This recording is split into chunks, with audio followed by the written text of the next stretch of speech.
All right, people. Had to put a little old school on y'all. Anyhow, that's what I clicked off the chat and I went, oh, okay. Oh man, okay, let me send this to her.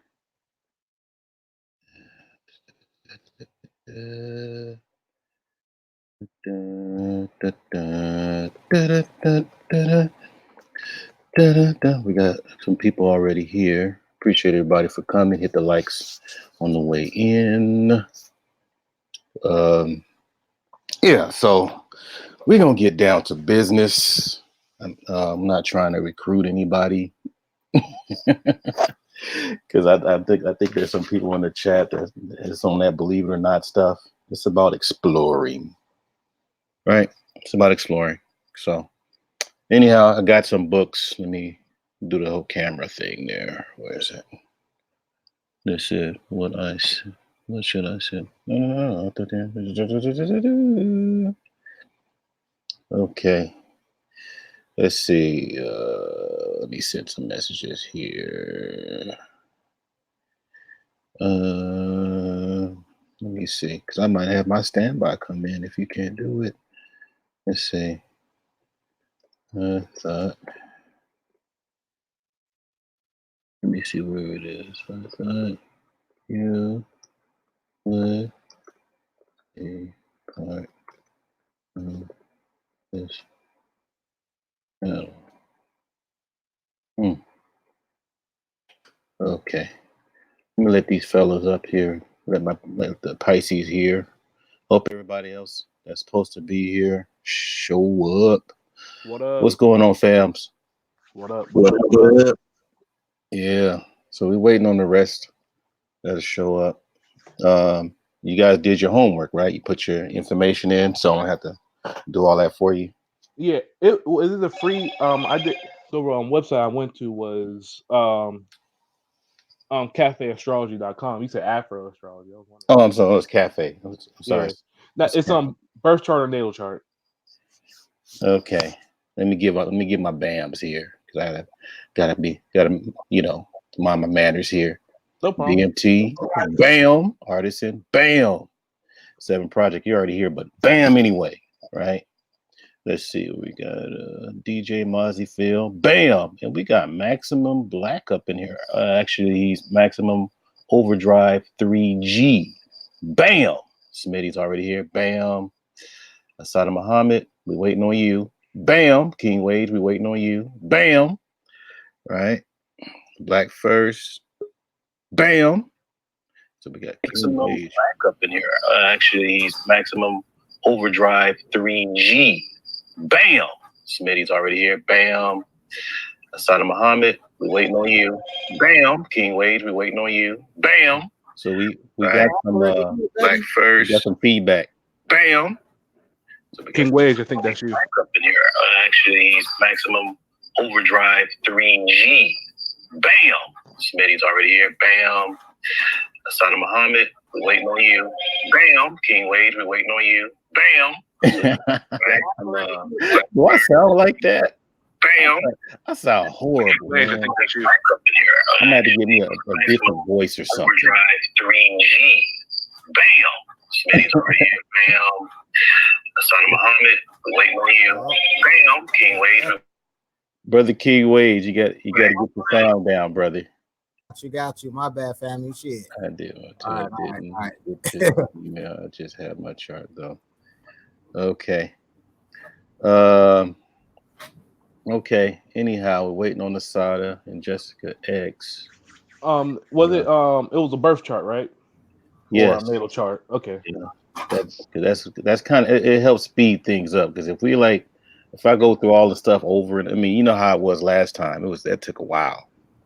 So I don't want this to drag on. People start yawning and stuff, and yeah, So we're gonna get that squared away. Oh, I'm gonna bam up some other people there, but I'm trying to do a little homework here, a little damage control. I got some standbys just in case. Let's see. And Sister Jessica X, let us know if you're gonna still do it or not, because we're about to get started. I did my birth chart. I did it last night. I did it a couple times. I checked even a couple other websites. Mine's might be a little bit controversial. We got the 3 art beats up in here too, right? Let's see who else I have in here. Cool Gents, Bam, Jessica X, Bam, Raya, Black by Design, Bam, Art of Fort, Bam, and Artist and MC again, Bam. I think I bammed up everybody, right? So y'all bammed up.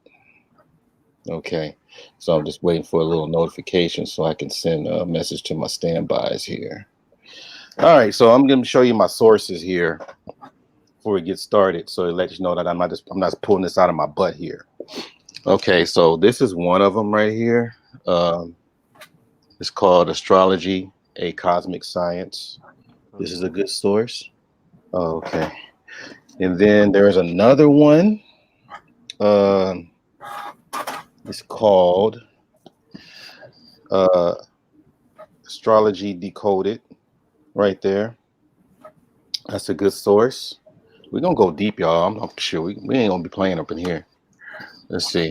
We got Forever Young by Dr. Goss. That's like it's like a Bible here, y'all. Let me check her email.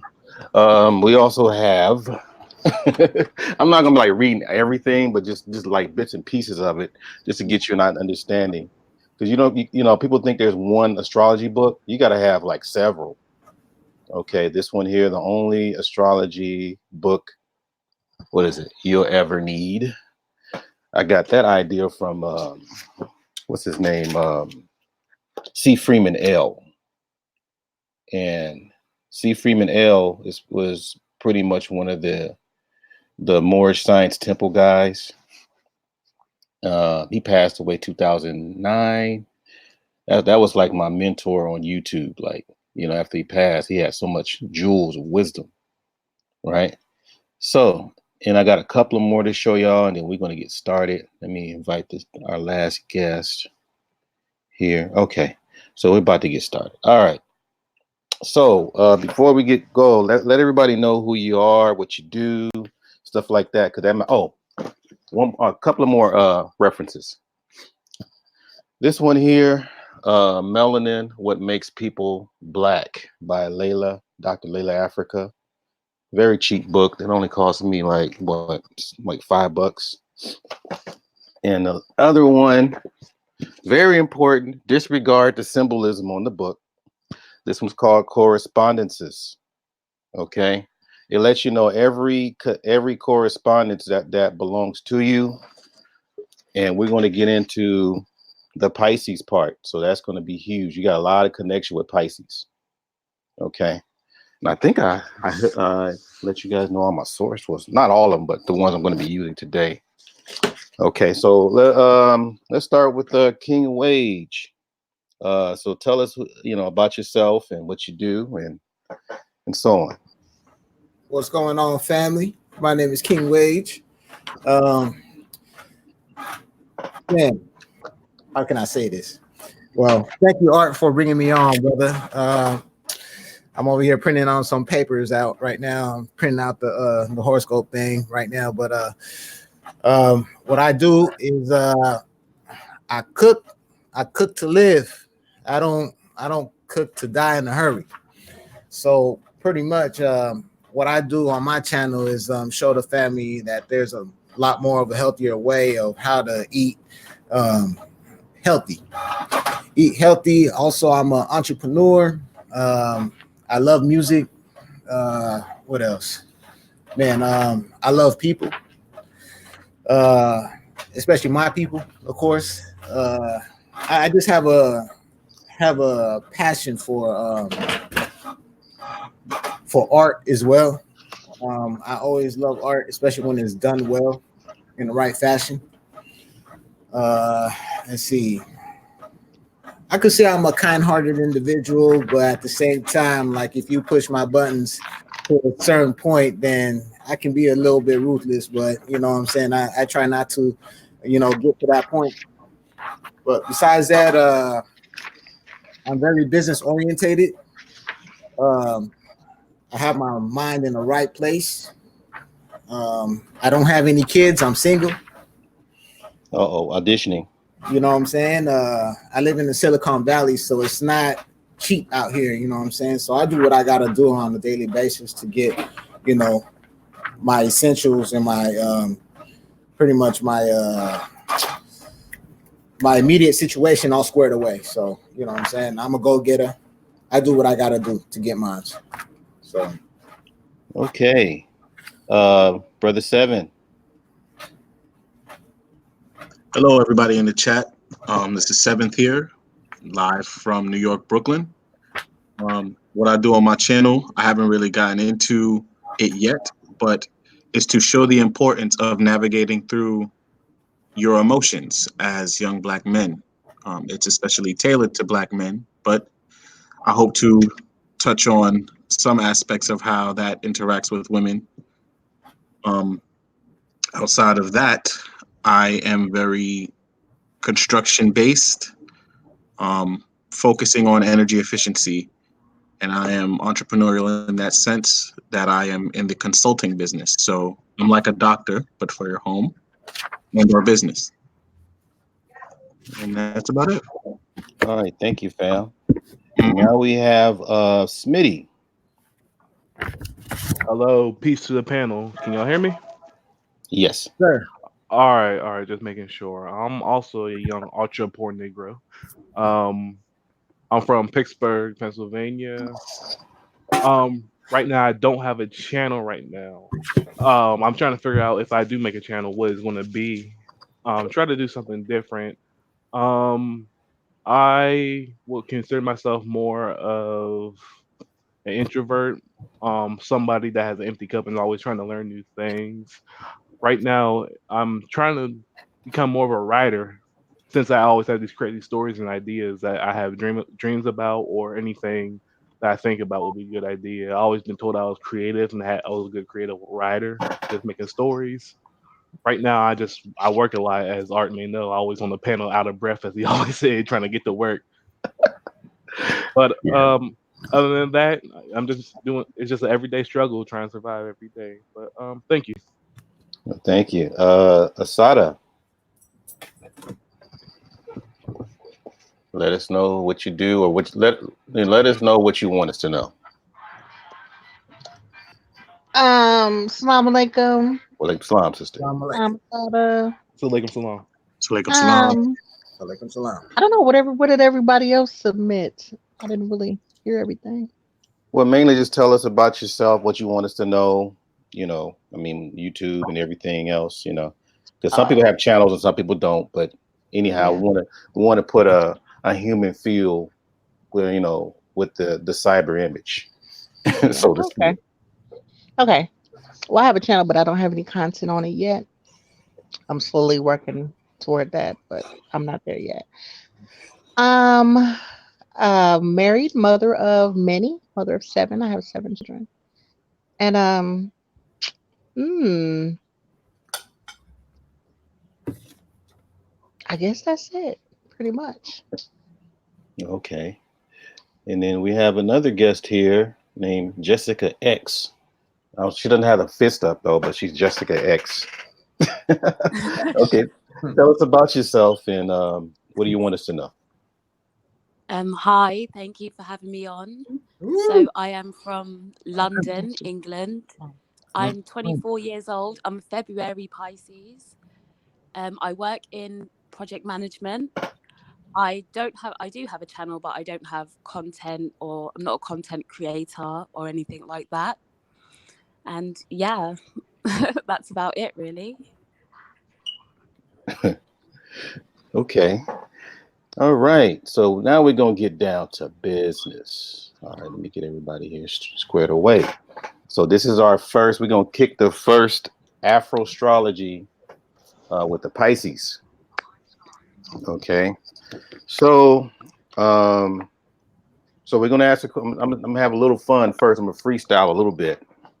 Now, do you guys consider yourselves religious or very spiritual? Spiritual. Yeah, spiritual, I would say. I say spiritual. Go ahead. I would consider myself religious. Okay. Now, do you feel that you see a lot of stuff that a lot of people just can't see based on your spiritual nature? Yes. Yeah, I agree. Yep. Hmm. So far everybody's agreeing. Well, In what sense?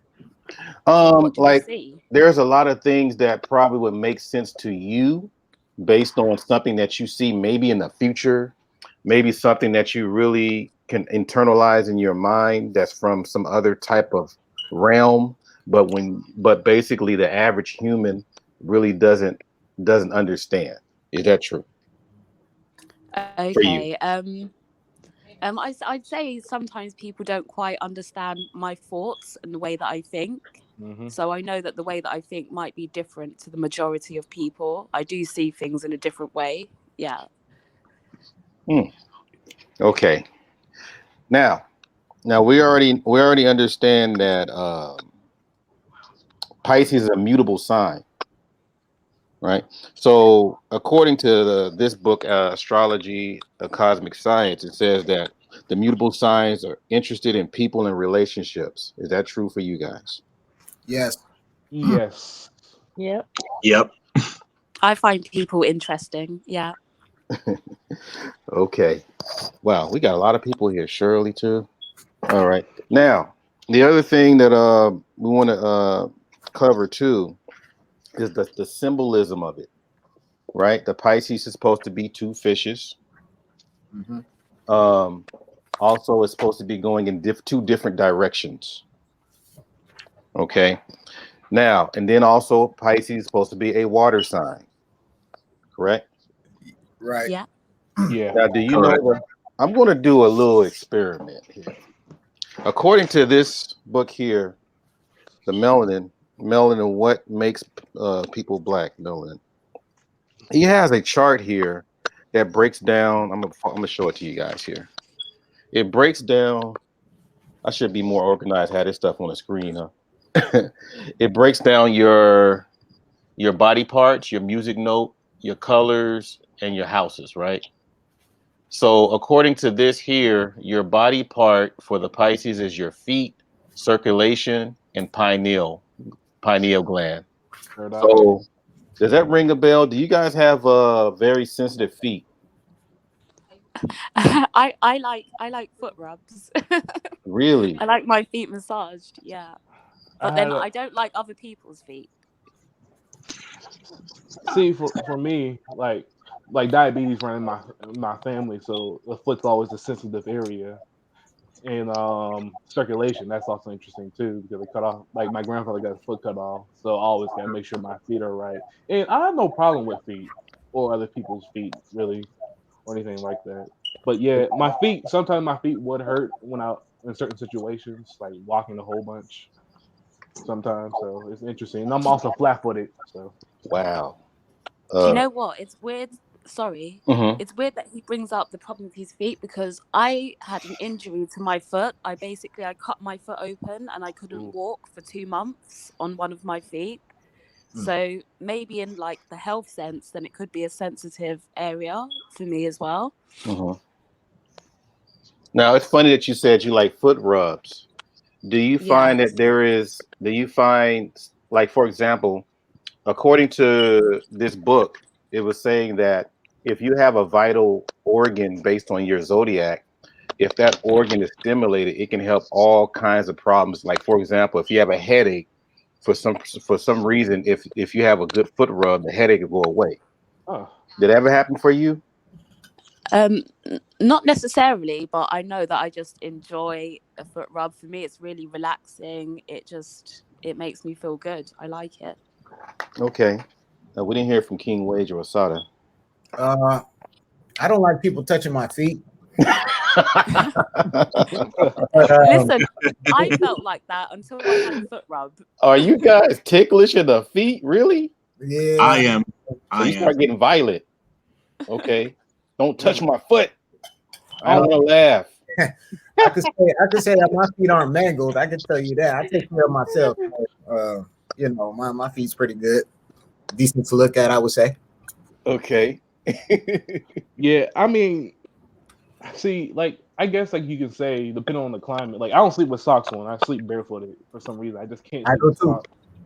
I can't Um, sleep Yeah. with socks. yeah, so it's like really uncomfortable unless it's like freezing cold out. But I, usually like if I'm in a tropical place, I love wearing flip flops or something I can just slide my feet out. Sometimes I like walking barefooted. Like in a barefooted society, I think I could do pretty well. Yes, sir. yeah, I would have to agree with that as well. See, my feet aren't flat; they're like arched, and I can't stand wearing shoes for a long period of time. I would prefer to have my feet, unencumbered and completely free. And I do take care of my own feet, so What is the artist that said, "Don't funk with the feet." Okay. that's funny. Okay. Okay. We're gonna do an experiment because okay, based on the music note, when you were born, I think some people heard me break this down before. When you were Mhm. born and you first cry, that is your music note for the rest of your life. Oh wow. That is your tone. That is your tone. That's what your body responds to. But what happens that the nerve that's connected to the ear and I guess some parts of your skin, it goes straight to your vital organ, which is your foot, your feet, your circulation, and your pineal. Right. So I have a Tibetan bowl sound that's in B key, and I'm curious. I want to find out when you hear it. I'm gonna give it about maybe 30 seconds, and when you hear it, can you let me know if you necessarily feel this in the feet? Because I'm not sure if you get the same effect on the computer versus having it in person. But it's called. A matter of fact, I put this in the chat so you guys get the understanding. I mean, so people can try it out at home or whatever. Here it is. I put it right here in the chat, right there. Now, you guys ready? Yeah. Go ahead. Go ahead. Yep. Okay. This is sort of like somewhat of a believe it or not panel. It's not really a what do you call it? I had to wait for the commercial to go away so I can skip ad. All right, here we go.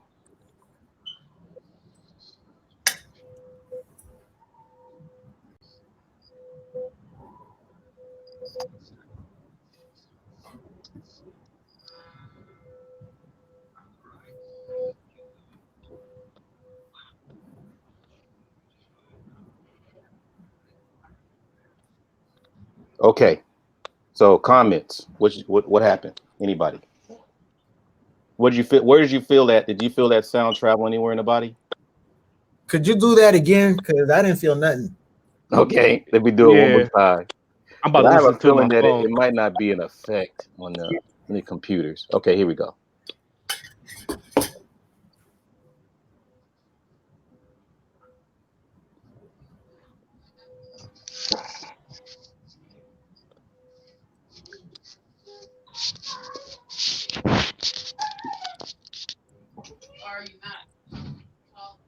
Okay, anybody? I didn't really feel anything. Okay, anyone else? I, Not either. I think like I'm about to listen to it on my cell phone because I clicked the link on it. So Yeah, maybe because I have a feeling that you might have to have a better setting with this computer stuff here. Mm-hmm. Yeah, it was Uh, really low, but I yeah, was able to hear it. And yeah, I heard it. and then you can also use a tuning fork. This is B. All you got to do is like pop it on your knee, and then you can actually. Oh, they said it's too low. That's why. I don't know yeah, how else I can turn it up. I had it all the way up high. Let me try it one more time. Let me see. Let me try it one more time.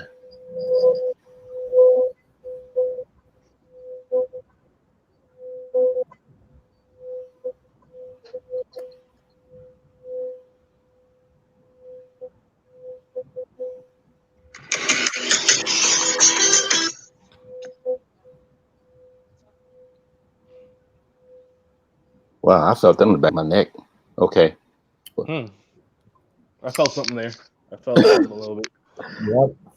Okay, so the way it's done with the sound, like if you hear it naturally, because like if you hear it in person, what usually happens if you don't really feel it where it's supposed to go, that means something is clogged.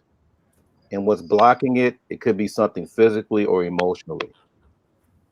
But if you can feel it, where it's supposed to go, you should be all right. You should be, functioning as a Pisces, so to speak, because you got all kinds of stuff. It's not just zodiac, but you got all kinds of things that we're dealing with that we have to explore. Anyhow, that was one of my experiments. I was curious. Okay, now, I got goosebumps. yeah, goosebumps.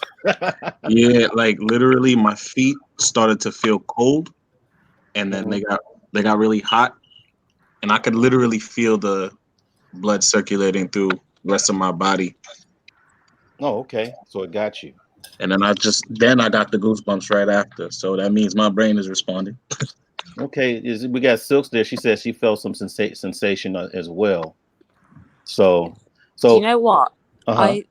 I felt a little bit of like, for me, it was like a vibration almost in my left foot, but only my left foot and only slightly. So it wasn't Mm, intense, but just a slight feeling in my left foot. I just mm. oh sorry. I listened to it on my phone and I felt sensation in my feet. It's like a tingly feel. So Yeah, it like a is. tingly vibration-y feel. Yeah. Yeah. Okay.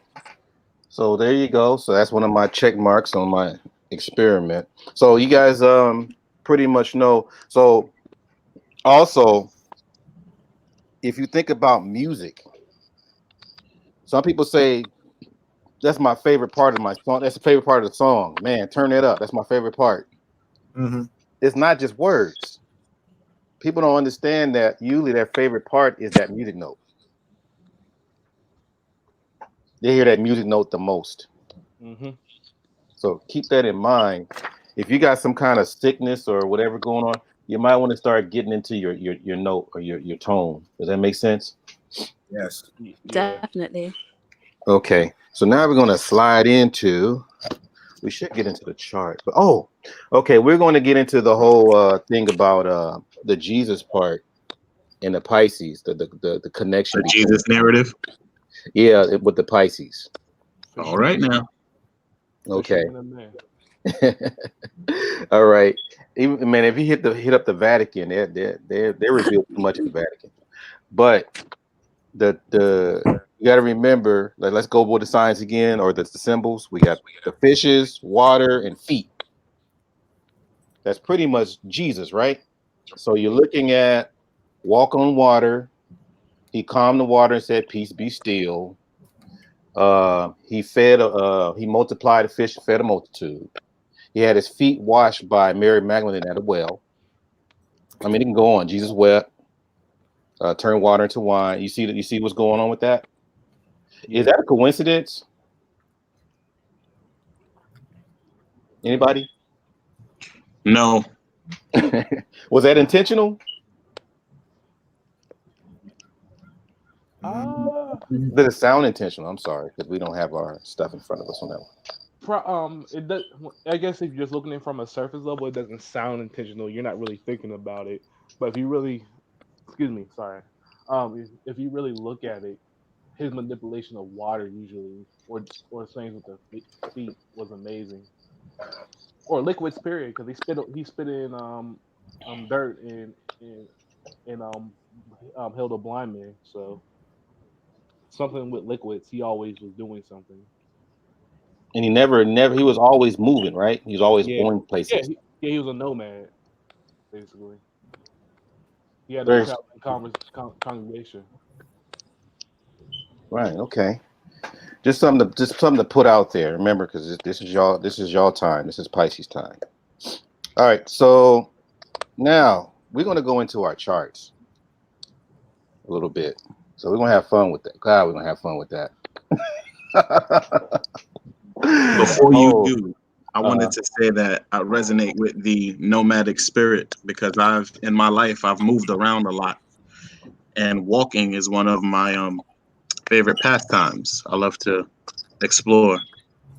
Oh wow. Do you know what? I enjoy walking as well. Yeah. If it's a certain distance, I'd rather walk than take the car, get the train, or anything like that. I like to walk. See, hmm, like my mom didn't drive a lot when I was young. So like I used to walk to football practice, used to walk from the high school and everything. So walking never really bothered me. Or just taking like other means of transportation where I had to walk to and from and or maybe a distance. And just like I like to travel, so the nomad experience is also interesting for me. Something I want to really do. Hmm. Yeah, so this is coming around like I wanted, right?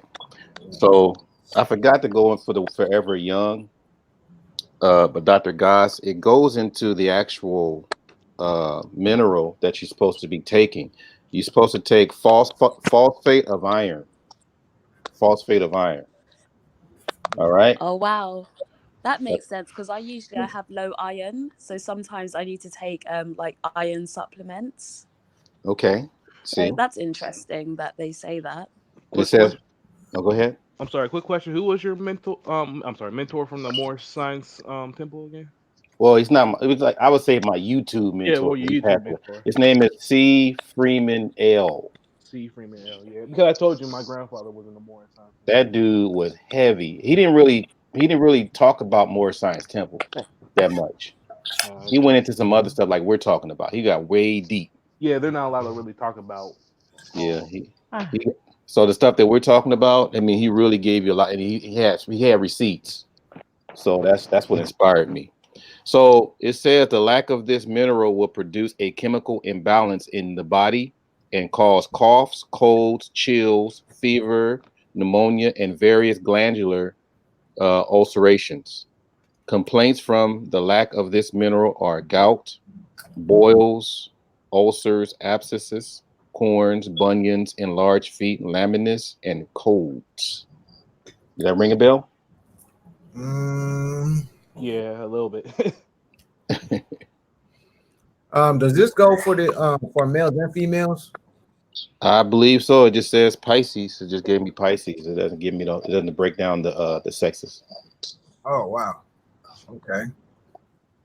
Okay, so that's something. And it talks about the actual foods like cabbage, onions, barley, potatoes, walnuts, lima beans, apples, pumpkins, cucumbers, almonds, and lettuce. That's supposed to be your strongest food to eat. Could you say that again? It's lentils, cabbage, onions, barley, potatoes, walnuts, lima beans, apples, pumpkins, cucumbers, almonds, and lettuce. Okay, thank you very much, sir. So if you Hmm. don't feel like doing supplements and stuff like that, you might as well just stock up on these particular foods. I mean, there's more if they say Google is your friend, but sometimes you got to take things with a grain of salt too. Right. So now we're gonna get into your chart here. So now and you guys got your charts ready. So if I call you out, you can tell me like your Mercury and all this kind of stuff. Yes. Yes. Yeah. No, nope, Art. I tried to do mine and it didn't work. Grr. Okay. There's always one on the team. Let's see. Yeah, that's how it is in real life too. I You, never you, have you my you stuff said it just didn't never work. You, together. you tried it on a computer. I did. I tried it on the computer, and I don't know if because I didn't know my time of birth, You don't need it. You I can put could, unknown. Yeah, and I that's what did I that too. did. But then some ambiguous stuff came up. Nothing that would it just. I don't have mine. It didn't give you your planets. No. Oh wow. Okay, so we can't even give you anything No, about and your it love might have life. been my work computer because it's a government computer, so I don't think everything can come through. the man don't want So you to that may know. have been the issue. Okay, so now we're gonna go into your spirit, but I'm not gonna read the whole thing. So I guess we're going to your moon, right? Like what drives you from within? Okay, so who wants to give me their moon? I'll give you my moon. Okay, So actually, I can share my screen. you sure about that? Okay. Yeah, if you're gonna let me. Yeah, so those people that are coming in, just hit the likes on the way in, I guess and so. I guess hope so. this is Hope this is informative for you guys. I mean, it's a lot quicker if you just tell me your moon, and then I can just It's find it from. Scorpio. It's Scorpio. Ooh, Scorpio. Okay, Yeah, I know. Mr. Creativity. All right, so now, um, I'm going into the book, the only astrology book you'll ever need to know. It costs like probably like 15 bucks on Amazon, and it breaks down these particular things. So here we go. So quick moon. quick question. Uh-huh. Are we gonna go with sun sign? Yeah, I mean, believe it or not, just by talking about the Pisces in general, we were talking about your sun sign, but we can still Oh go deeper into it if you want. yes, Okay. because I'm interesting in mine. But Okay. we gonna keep you on schedule. All right. So this is the creep out moment, okay? This is when you gotta get creeped out. So this the fun part. Scorpio in the astrological sign of death is the astrological sign of death, and Hmm. regeneration also extremes of emotions. The effect of Scorpio is to underline the moon's senses power, and at the same time bring out its forcefulness. If you have the moon in Scorpio, you have a spiritual nature and intense feelings that motivates your actions. Is that true? In my opinion, from what I found, yes, I believe it's true. Okay. All right. Check one. Who's next? I'll go up next. So Uh-oh. Which one? Rock, paper, no, scissors? that's okay. You go ahead. That's fine. Jessica, you could go. No, it's okay. You go. Uh-oh. Now we'll go on forever if we keep it up. But No, um, it's okay. Just go. It's fine. all right. My moon is Capricorn. Is in Capricorn. All right, here we go. It says Capricorn has both a stabilizing and restrictive effect on the shifting influences of the moon. The moon represents the emotional, sympathetic side of a personality, whereas Capricorn is an unemotional and undemonstrative sign. People with the moon in this position have to overcome obstacles and complexities within their own nature to find happiness they constantly seek. Is that you? Yes, for the most part, that is me. Check two. Okay. Okay, Sister Jessica. So my moon is in Leo. Okay, and Leo. All right, here we go. Oh man, you got a very sensitive heart. All right, okay. Let's see. In the magnetic flamboyant sign of Leo, the moon's power is positive and robust, and even its dark side is less dark than the other signs. Leo is a wonderful placement for moon because it gives great warmth and stability to the moon's influence. It also imparts an idealistic quality. They're just stroking you. Okay, so is that true? I'd agree with that. I'm very idealistic. Okay. Maybe to a fault. Uh-oh. Okay, so that's check three. Okay, who's next? I'll go next. My moon's a Libra. Is in Libra. Oh man, you like classic Ruby. Okay, where is Libra at? It's right after Cancer. All right, here we go. It's in Libra, so it's hiding from it. There we go. Libra is the sign of aesthetic perception, and here the moon's romantic, glamorous influences accentuated. If you have the moon in Libra, you have a keen appreciation for beauty and art, an artistic eye unmatched by any other moon sign. Is that you? That's a fact. Y'all creeped out yet? No, Okay. it sounds Uh, pretty normal to me. Okay, and Asada, you don't have your chart. No, can you do it for me? Okay, you got to send me your info in the back chat if you trust me, or you can email me. No matter of fact, you can send it in It a asked, hangout. You can send it in a hangout. That's a lot okay, easier. it asked for, I think it asked for birthday, didn't it? It's just birthday. Mainly, I just need birthday in the city where you were born. That's all I really need to get that activated. Okay, that's not an identity issue. Okay, my Okay. birthday is February 23rd, Oh man, I gotta pull up and I the. was born in Kansas City. Asada, what's your birthday? 23rd. February 23rd. I'm on the 23rd too. Oh man. Wow. Uh-oh. Uh-oh. It's weird. We've got at least 3 February Pisces, and most Pisces are born in March, but we've got 3 February ones, at least 3 Mhm. February ones. What? Mhm. Can I explain to you my son situation while you doing that? Yeah, Asada, what is it, the year?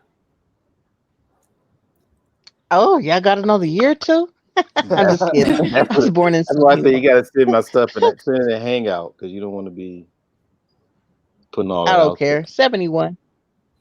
Okay. A year So younger she's than my definitely dad. You ain't that old. Come on now. she's Yeah, definitely a Gen Xer. yeah, And then yeah. last but not least, the city. My husband said we old till he said that today. I don't think we're old. But okay. What is the city? Kansas City. Kansas. All right, Kansas. Kansas City, here I come. Going Kansas City, baby. Yeah. Kansas City. So it's Kansas City, Kansas. All right.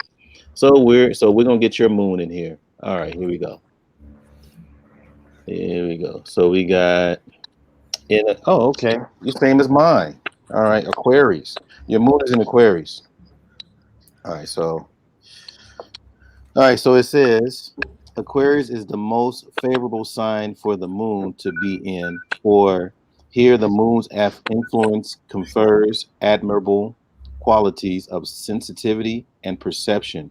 Aquarius is the astrological sign of rational thinking and humanitarianism. In this sign, the moon's effect is to bestow clear logic with, was it altruistic concerns. If you have the moon in Aquarius, you are rational, intuitive, and imaginative. Is that you? 100%. Hmm. So we pretty much have so so this book is pretty. I use this book, y'all. I didn't make it up. Okay. Who's the author of that book? It's Joanna Martine Willfolk. She said Okay. she sold over 700,000 copies. Okay. He said drop this link. Oh, okay. Let me send that to him.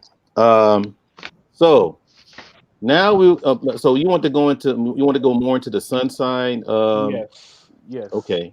Because I was born on March 20th, which is the Like a last cusp.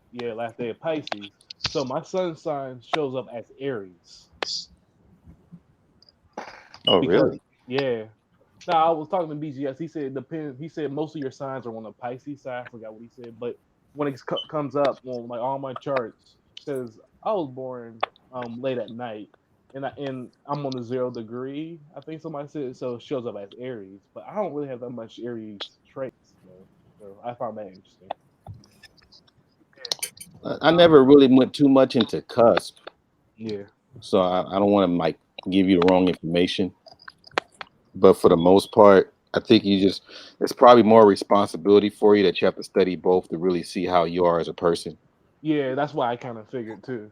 But I just found that interesting that my sun sign says Aries, but I don't want to say feel, but I believe or whatever the best way. Oh, speaking of that, that's what I wanted to get into. That's our catchphrase. So you fit the bill.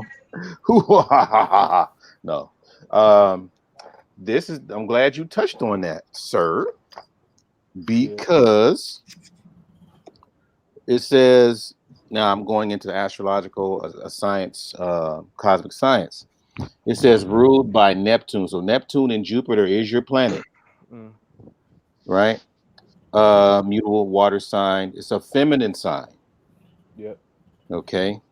Um, Now, if you're a guy, it doesn't mean that you walk around with your wrist bending. Okay. Like if you're a guy, that just means you attract feminine, more feminine energy. You're attracted. You don't have to be it. So just make that note. So people are like, man, I'm masculine, you know. And then your word is I believe. So sometimes you would say that a lot, or you probably hear it a lot. So some people might say, I believe, but you just don't really pay. I mean, some people pay attention, but some people don't. Some people say, I believe so. right? Yeah. So that's something to really think about. Um, anything else before we go forward, Smitty? No, I was just curious about that because I just always because I did like on different websites that does free astrology charts and birth charts and everything. It all comes up as a Aries. So, Okay. but I realize I'm a cuspy though, so I have qualities of both. Yeah, you might want to do some homework on that one because you might be doing some things you don't even know why it's happening. We And lost one. Huh? We lost Asada. Come back. Uh-oh. We probably got too much dirt on her now. It's like I'm out of here. she'll, she'll be back. Let's go with the love life. Y'all want that? Y'all afraid to go into the love life? Let's go. Not at all. Okay, that's Venus.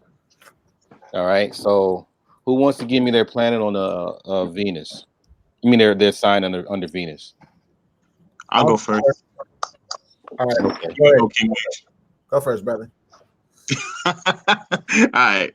My Venus is Pisces. Oh wow. I can't wait to read this. Okay, here we go.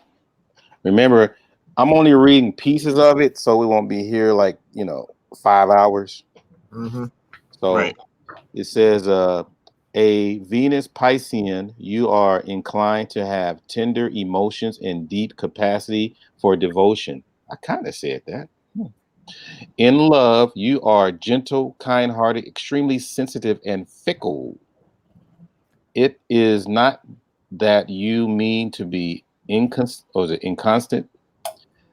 It's simply that being in love is such a wonderful feeling, and being loved makes you feel complete.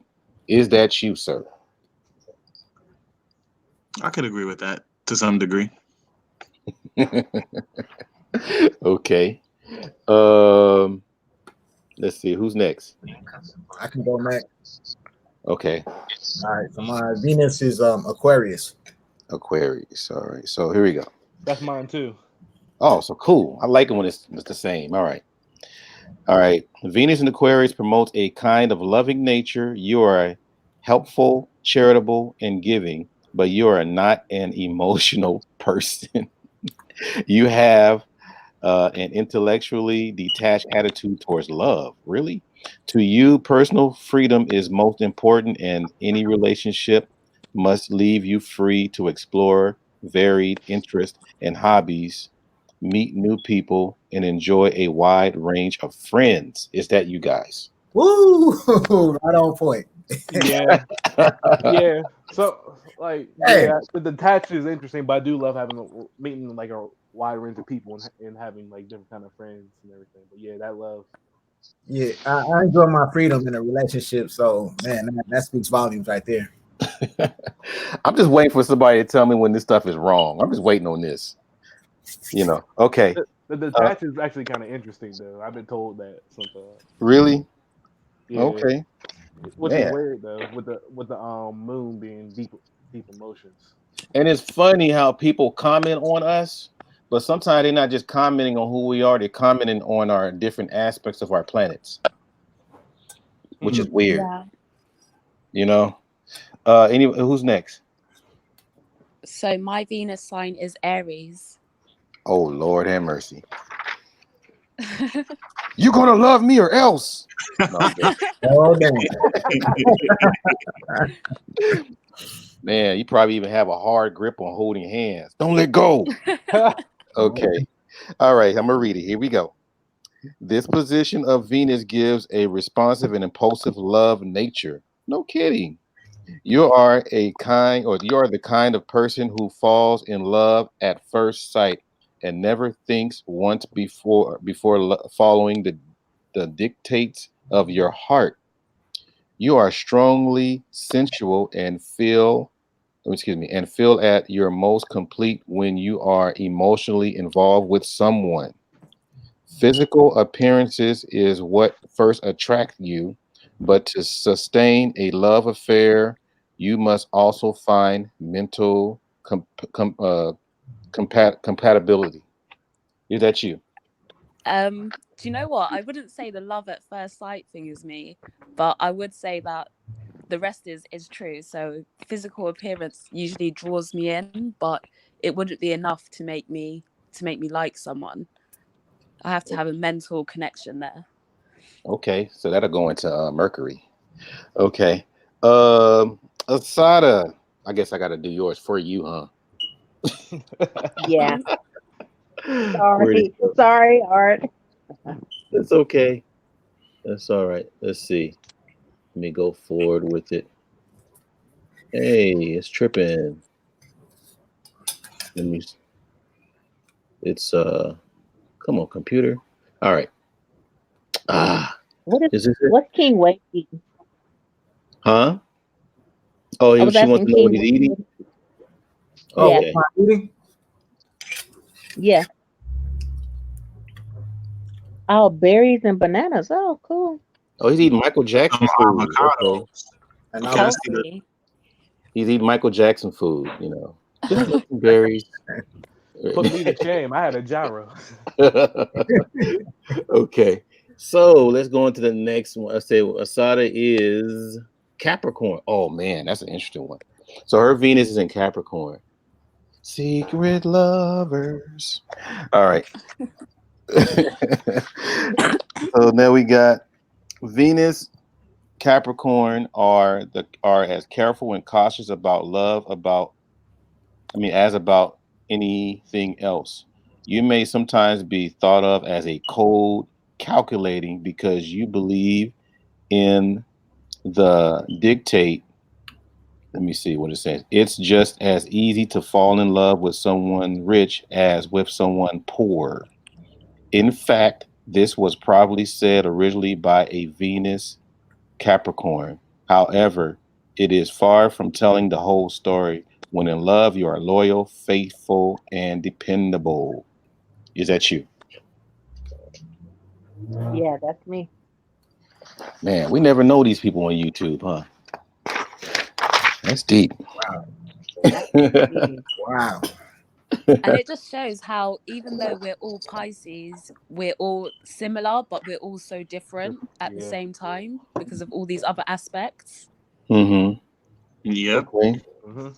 So we're gonna get we're gonna get Silks. We're gonna get to you, okay, Silks. I didn't forget you. She's another Piscean, you guys. Silks BBB scratching Okay. right there. All right. That's what's Our up. So Venus is also in Aries. yeah. So we read Oh, that, is didn't it? we? She's like me. Yeah. Yeah. Okay. Man. Well, You that's know, deep. Art, I want to make a comment about what you said about the Venus and my Venus is in Capricorn or whatever.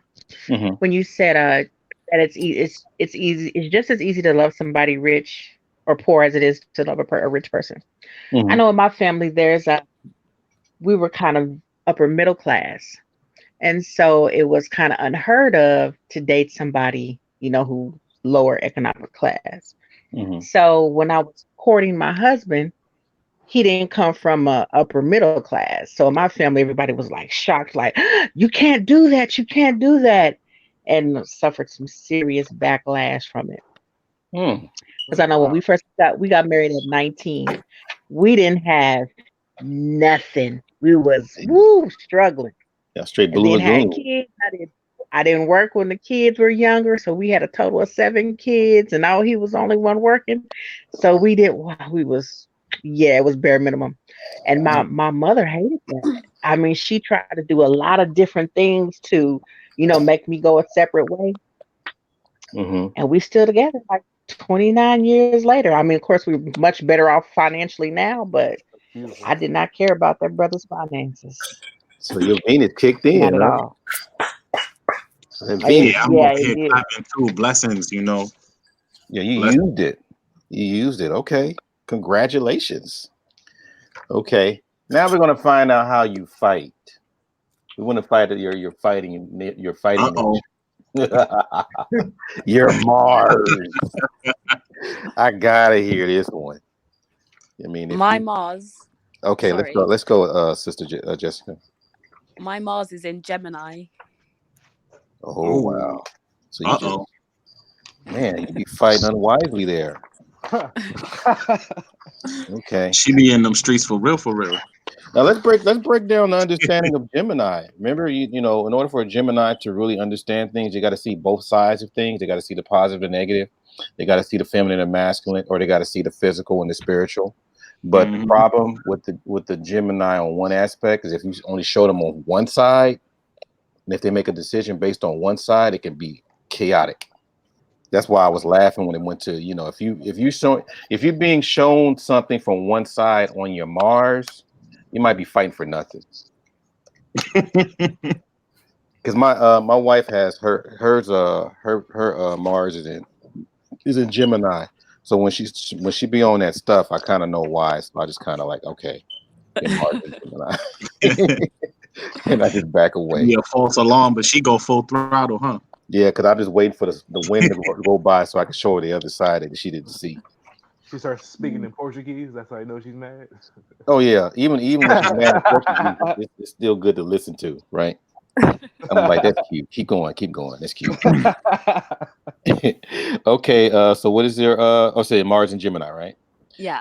So Mars and Gemini favors energetic activities of the mind. You are brilliantly intellectual with a steel trap brain that quickly grasps concepts and spins new ideals.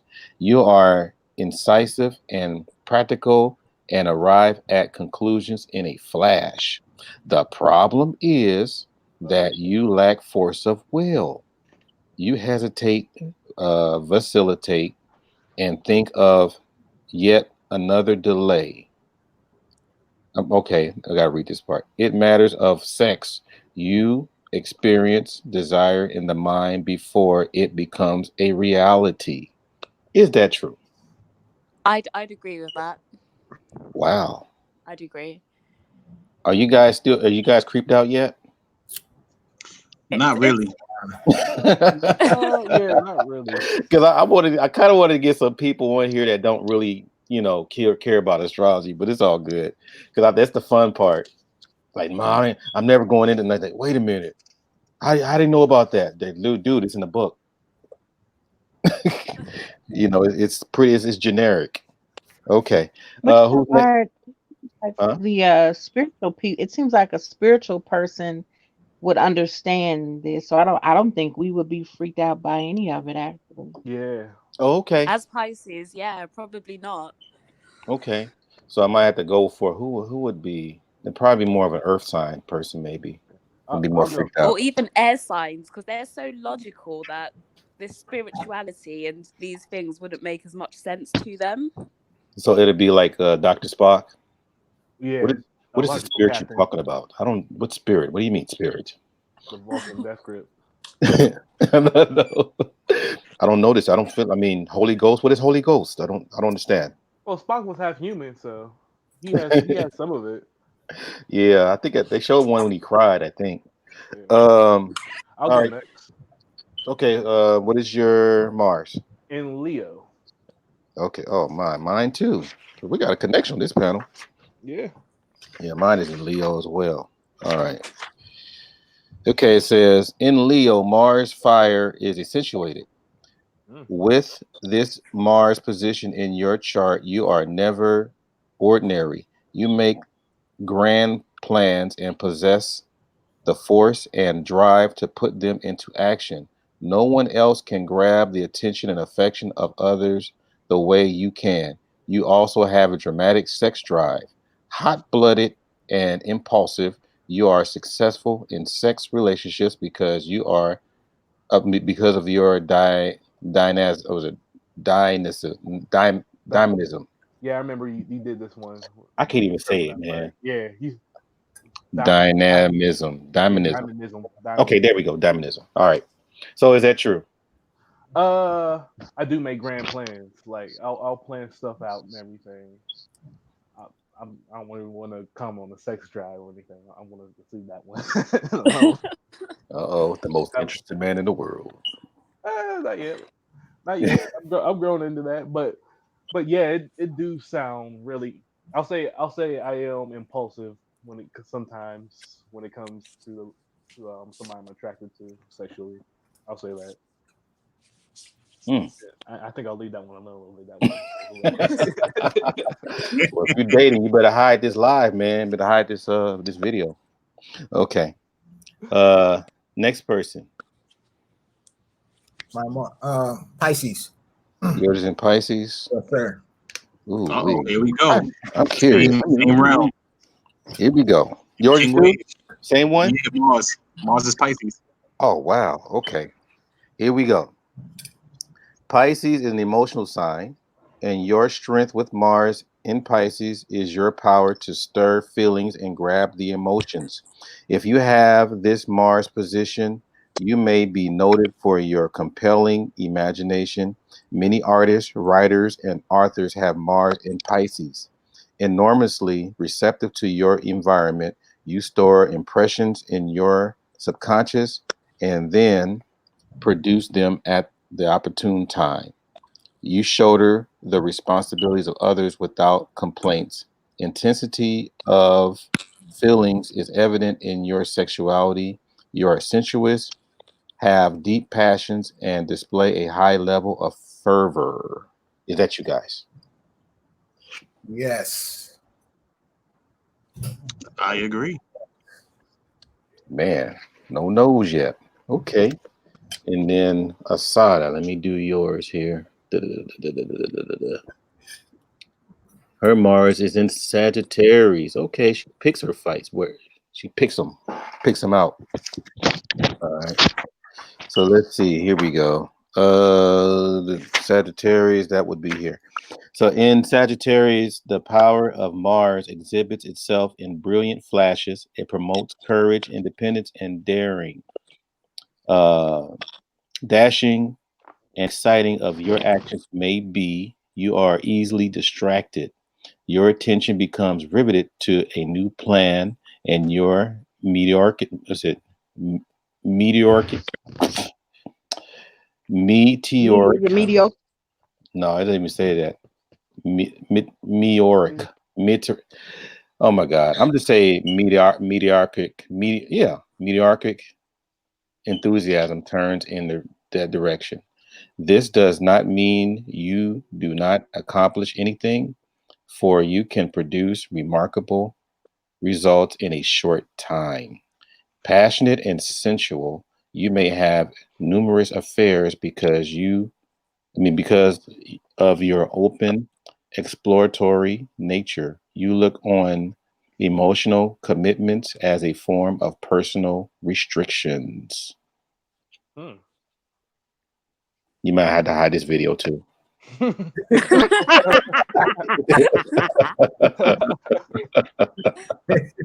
Even if you deny it, it's still on video. That's not me. Yeah. Right. You know, I don't know. I could say because of some situations that happened in my life, maybe so, but kind of maybe not. I don't Okay. know. It's the kind. I don't know.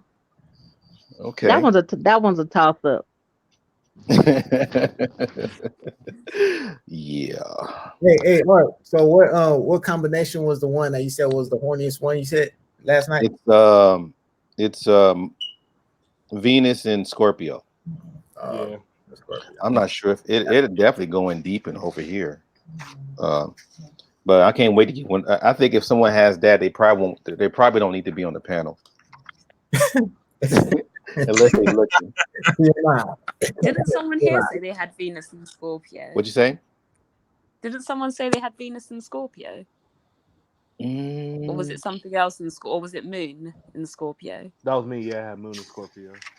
Oh, okay, it was Moon. Yeah, Moon. Right. Yeah, because Venus is, of course, the love sign, and then Scorpio is the desire. So you put those two together. It's very strong. Very strong. Dangerous combination. It's a urge type thing. You know, you just can't fight it. Yeah. So you just, That's interesting because having the moon in Pisces, I know that fervor means intense compassion, but that was like literally my experience, like the urge thing. Like I couldn't really kick it, but then I had to hold that down. Yeah, because the whole thing is that the Scorpio is pretty much the masters of desire. Mhm. But the problem is they tend to desire small things instead of big things. Mhm. Like food and sex and all that kind of stuff. Well, you can get that anytime, but they put more energy in that instead of being the president of the United States and all that kind of. Hillary Clinton was a Scorpio. Is a Scorpio. Ah. Yeah, I can testify something that I like it's small things. I like to sleep. I ain't gonna lie. Pisces like to sleep a lot. So one thing I'll get my ass up for is something small, but sometimes I gotta motivate myself a little bit more to do Mhm. um to do bigger projects. So yeah, that drive, like my moon, my drive, something that I know I can contain just like that. The small things, I'll get up and do it. So Yeah, I can attest to that. So I've I seen got it. that's something I'm working on. Yeah, To get more my dad's a Scorpio, and he's very successful. Like, cause he cooks. He's a Cajun cook. He's way more successful when he has a restaurant versus working in somebody else's restaurant. He's way more. He has way more a better turnout. Because his desire to be successful. So I study. Believe it or not, it's probably best to study people more than these books. Yeah, It's just like references right here. yeah. So Your now book. we're gonna go ahead. I would say yeah. Your book. You people always like people watching and studying. Then you ask somebody. That's you usually watch them. Then that's when I usually ask their sign, and that puts a puzzle that fits the puzzle piece together. I'm like, okay, that makes more sense about you, your zodiac signs, and like you said, the book's more of a reference. So now we're gonna get into your Mercury. Mercury is the messenger planet, right? And that's where I guess Gemini and Virgo rules under Mercury. And that we're talking about transformation, transmutation, communicating, all these different things. You have all these things under Mercury energy. All right. Now just consider Mercury being the one that will send messages, whereas Saturn will be the one to receive it. Hmm. Okay, because we're going to go into that a little bit as far as how some of these planets work together. Like, for example, the Sun and Moon is supposed to agree. Your Mars and Venus is supposed to agree, and your Mercury and your Saturn is supposed to agree. And I think the Jupiter is supposed to agree on all of them. Right? It's supposed to just look like Jupiter and Sun, Jupiter and Moon, Jupiter. So it has that because that's a creative planet, right? Mhm. So just keep that in mind, because that's one thing you want to consider. Like for some reason, like some people might say, well, I'm doing all kinds of dumb stuff. It's because basically your Mercury is not giving your Saturn the energy correctly or the messages correctly, right? Okay. Does that make sense, you guys? Mm-hmm. Yeah. For example, like your Mars. If your Mars, if your Mars is not really agreeing with your Venus. So say for example, if your Mars is in what? Uh Leo, and then your Venus is in let's see, I want to say your Venus would be in Pisces. How would a Pisces that's loving, right? A loving Pisces get along with a warlike Leo? What kind of languages you speak? And this is like within yourself. So sorry. So Hmm. just to ask, does that mean that my sun and my moon clash? Because my sun is Pisces and my moon is Leo. And you said that the sun and the moon have to be agreeable. So would Hmm. my sun and moon clash I don't think because so. of that? They wouldn't clash. I mean, see, the thing Okay. is, you have to understand. Like, for example, let's go with baseball.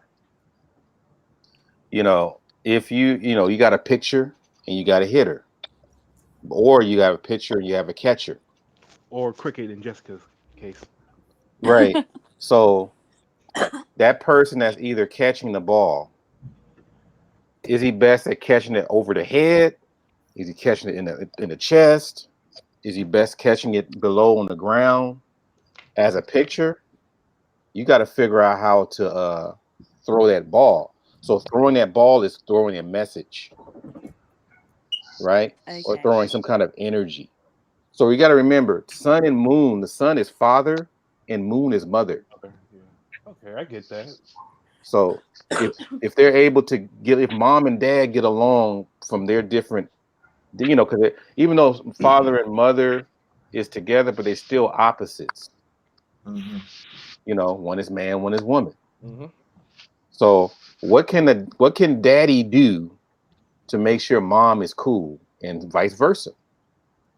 One could be the Pisces is mom and or excuse me, Pisces is Leo or Pisces excuse me, Pisces is dad and Leo is mom. Okay. How do those things work together? See, the thing is when they don't work together, as far as your understanding, that's when you start having inner conflicts, you know. I So get that because sometimes I do feel like I have a bit of inner conflict, you know, within myself. But then I put that down to being a Pisces and that being the two fish going in mhm, separate directions. So mhm, I wasn't sure if it was that or it was my moon and my sun clashing and just being so different. Because I feel like in one way my Pisces makes me quite introverted, uh-huh. so Yeah, I'm more for introvert. I'm quite shy. I don't like a lot of attention. But yeah, then I feel like it kind of clashes with my moon sign, which is meant to be this extrovert and they love attention and they love all those sort of things. So yeah, it's just interesting to hear. Yeah. So by you bringing those out, now you got to figure out how would they be able to work together and understand each other's nature. Yeah, Because if one is down, then the other one's going to be affected. yeah, You know. So say for example, dad looks at mom and say, "Dang, she's not doing too well. Let me see what I can do to help her out." So that means that your personality that you would notice in yourself, like, man, I'm not feeling so well within. What can I do to bring that spirit back up? yeah, So that's where we're getting into. Remember, we talked about the sound, also your color. Your color is indigo, I believe. Um, the foods, your vitamins, all those things are supposed to really be what things that keep you balanced. Because that's all we're talking about. We're talking about balancing. yeah. yeah, I think Oh, my oh, I'll let you go. go ahead. I would say I think my two signs so far that, like I said, I'm a cusp. I'm still trying to figure it out. There's not a lot of information on cusp, but like my being a Pisces, Sun and Aries moon, both of those are kind of more reserved, laid back signs. So they kind of balance each other out, I think, a little bit and help each other out. I think there's a good balance between them two from everything I get. Yeah, and this goes into the category of knowing thyself. Yeah. So the fact that you know if you know much enough about it, then you should be good no matter what. Even if they're like far opposites. Like for example, what if you're a Taurus and your moon is Scorpio? Ooh. I had conversation. My parents were that, and they had some drag out battles. And I started seeing other people that had that same union. Those fights are vicious. Mm. They Mm. go at it. Mm. It's crazy. But what if that was who you are as a person as far as your sun and your moon? So, in order for you to avoid those battles, you're going to have to start studying more about those signs. Mm-hmm. And people are like, well, all I need is this. Well, that's all good, but this is just an aspect because you got other stuff more than just zodiac. But this is just something that you could use just in case something else is not working. Yeah, so I got to study three signs: Aries, Pisces for my sun, and my moon sign, Scorpio. So I got to study all three. Yeah, I'm telling you. Matter of fact, I study all of them so I know Yeah, what I'm dealing with. yeah, I that's the try best to. way. That's always the best way. And it's funny because I do this, I have conversation with this with my students. So if I see some things going on, I do this chart. Matter of fact, I give them the chart and I give them my book and say, read this and tell me what you think. And their whole face just glows, and they start walking more with a swagger. Like they just know a whole bunch. And I just back away, like, okay, congratulations. I should be getting paid for that, man. But anyhow. But all right. So did I cover every okay, Well, somebody gave me a Mercury, wasn't it? Uh, um, I'll do it. My Mercury is in Pisces. Isn't me Pisces. too. Okay, yeah, that's what I'm talking about. All right. It'd be a trip if like everybody had the same. I'm waiting for it. Yeah, I did notice the two fish in the yang you drawing. Let's see. So here we go. You said it's in Pisces. Yeah. You know what? Usually people's sun sign is similar to their Mercury. Huh. Usually. I mean, y'all see that in your charts? I heard that with like I think it's Venus and Mercury, it can either be only two signs forward or two signs backwards, Hmm. something like that. So it's always going to be Pisces or very close to it. Uh-huh. Yeah. Yeah. Because you got to remember this is a snapshot where the position of the planets when you were born. It took a snapshot. So we're talking about geometry and everything. This is big, y'all. That's why I took. Matter of fact, one of my astronomy teachers in college, he broke this down to me. That's where I started understanding the almanac. But we'll get into that.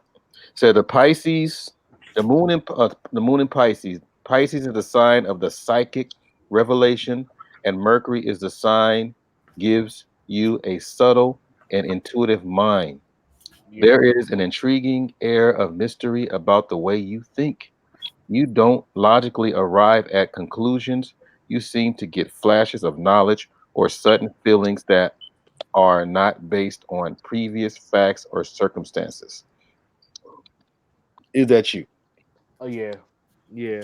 Like here, I get flashes or my or visions or anything like I'll have a dream or I kind of manifest my destiny sometimes. I've done that a few times the last couple of months. Like I'll think about something, then I end up doing it or I end up having it. And like I said, it'll be small stuff. So I'm trying to figure out how to manifest bigger stuff like goals and everything. But small stuff is easier to manifest for me. And I'm trying to figure out how can I transfer that to bigger goals and things I want to do in life. Smitty, Yes, Evan? I would recommend you focusing on manifesting the small things because eventually, when you manifest enough small things, it'll become a big thing. I think that is where you would find strength. Yeah, but that's true. But I'm very psychic, and most of my conclusions don't. It's weird because I know like Scorpio is a detective, but and they figure out things. I'm good at figuring out things, but it Yeah. doesn't come from like actual logic. Sometimes it's just that I just know it. I just come to these conclusions somehow. It's weird because I 100% I agree with that. So I feel like I'm very intuitive. So I will get like feelings that would just come to me about people or things. And one thing that I've realized when I was younger, I used to sort of dismiss my intuition. Mm-hmm. And I used to think, how can I, judge someone or judge something based off like this feeling? I need to give them a chance. I need to, just let it play out and see how it goes. But then in the end, my intuition would always be right. And so now I've learned to just follow that intuition and that gut instinct or just that feeling that comes at me about something or someone. I've learned to trust in that. And yeah, it's always right. It's always right. I don't know how to explain it, but it's just like, and it's not logical. It's not logical because I'm not always going off like the facts or anything like that. It's Mhm. more just the feeling that hits me and I just know. Hmm. I Yes, got a question for you guys on the panel go ahead. because I experience whenever I'm encountering bad vibrations, I actually make physical movement, like my entire body shakes, and it starts at my spine. So, do either of you guys have that physical indication when you guys are encountering negative energy? Huh. I Go ahead, ladies first. sorry, I wouldn't say that it's a physical like a physical feeling, but it's definitely in my mind, and I definitely can recognize bad vibes, and my brain will just be telling me like, lots of different things, but I don't feel it physically per se. I, Mm, I would say for me, I think it's levels for me. Like it'll be in my mind, I'll think about it, but when it's really intense, I feel it in my gut, like in my stomach. I like something's not right here. You just feel it, mm. but you don't want to necessarily say it, but you just feel it. So I think Yeah. it's if it gets really intense, that's when the physical. Like I know it sounds petty, but I remember a championship football game, American football game I was playing. Like it was canceled one week where I felt great about it, and the next week I said something's off about it. I just had this gut feeling that something was off, and we ended up losing. But I just had the strongest intuition about it. But you don't want to say nothing because you don't want to tell your teammates that. But you Right. feel it deep down in your stomach, in your gut, and your intuition is telling you something. So that's when I Yeah. say that's when I get it. It's levels for me. Well, keep in mind, I'm glad you guys mentioned that. Oh, go ahead. I'll sum it up after you guys finish. As for me, it's always about energy, and I feel people out even just by being next to a person, or I can just look at a person and just feel their energy, and all depending on that determines whether we're going to be good friends or not. Hmm. And Wow. that's what I do as well. I Yeah, work with energy because, and it's like when you say this, sometimes people think you're crazy and they're like, what do you mean energy? But honestly, I swear everybody gives off energy. facts. Everybody gives off like vibrations and vibes, and I can feel those vibrations and vibes. So even if they want to masquerade as something that they're not, that energy and that vibration will still show the true them. And that's why I work with people's energy. Definitely I work with like energy. Yeah, like I said, can I vibe out with you? That your intuition usually kicks in when it's bad energy when I know Yeah. that you're a Pisces. Uh, But I'll say sometimes you don't want to be mean, so you don't say nothing. Sometimes, but sometimes Do you you know just what? gotta follow that. Usually I don't say anything. It's I Yeah, just keep it to myself, but it's like in myself, okay, I know I've sort of worked you out. I know what you're like. But yeah, then I would feel bad. I would feel bad if I just said to someone, you know, like you're like this or this, that, and the other. I don't want to hurt people's feelings at the same time. Mm. Yeah. Now, go ahead, Asada. When I encounter a person and I get a bad vibe from them, my chest feels, I feel something in my chest, like in the heart area. And Hmm. it's real weird. It's like maybe fingers are in there moving around or something. And my spine gets stiff. And I don't make it known, but I have a daughter who can tell, and she can do it too. And she could do it when she was very young. And so she'd be 1 and 2 walking around saying, don't get next to that person. And I would feel that feeling around them. So yeah, my body acts weird when I get a bad vibe from a person. Now, it's funny you guys mention this because let's break down the water signs in general. You're looking at three different functions of water. You got hot, cold, and running. You already know Scorpio is hot, yeah, Cancer is cold, Pisces is running water. Water constantly moves. And remember, your vital organ is or body part is the feet, and you guys just described that.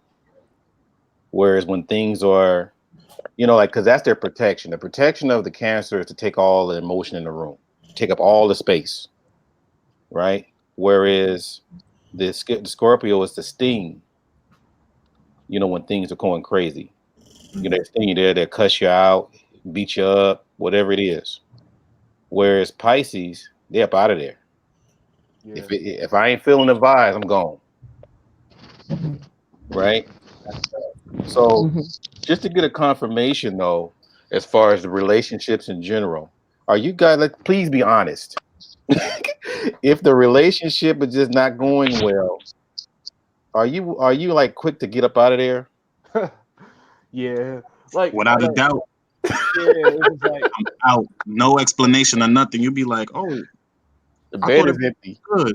and that's when the ugly part comes out, because then it's more like I'm being more direct about my feelings towards that person. You know what I'm saying? So I tell them right off top. but Okay. yeah, it's usually you tell them right on top, but if there's not a change, you're just gone without no warning, like no Mhm. warning signs. You out. Well, that's me usually. Like I can have that conversation with somebody with any kind of relationship, work relationship, physical relationship, loving relationship. But if that conversation doesn't go nowhere, all right, I'm done. I'm out. If I, Thalia says yes too. Do you know what? I wouldn't say so, you know. I think I'm a trier. Like I would try and work things out. So even if I have a feeling like I'm not happy, I try and work things out. But then once I make up my mind that, do you know what, I'm done, then there's no going back. That's it. Like, I can't be swayed or anything. So I try in the beginning, but once I've given up, then there's no going back at all. So the other question too, this is more of my freestyle moment part, is do you notice a lot of people come around to try to protect you in some kind of way from just come out of nowhere? I'm just Yeah. curious. Yeah. Yes. Yeah, Yeah. I had an incident. I was actually driving, and it was a rainy night, and I was heading towards Pacifica, and I went to the liquor store before to go get me a 40 ounce because I was about to go kick it with my girl at the moment, and I, I I was driving that cheap car, the Hyundai, a Hyundai. Oh, It was like one of them. It was look like out. the first generation Hyundais that came out. It was the Hyundai Accent. Now the Accent doesn't have good suspension, so I hit a pothole with water in it, and I think I hydroplaned it, and I lost control of my vehicle, and it rolled up a hill. It went up a hill, and then it rolled back down. And this was all in the freeway too. So it rolled up a hill, and then it came back down, tumbling down into oncoming freeway traffic. And the vehicle ended up upside down. And when I woke up, there was like people there helping me, you know what I'm saying, getting out the vehicle. And someone took the 40 ounce from the vehicle and tossed it away because when the police came, they were going to assume that I was drinking and driving when I wasn't. And man, I could have, that was one of the situations that I possibly wouldn't have survived if people didn't, disappear. It was possibly like 4 to 5 people that just stopped driving to help me out. Man, Yeah. Wow, lucky. that's deep. You So are blessed. Yeah. Yeah.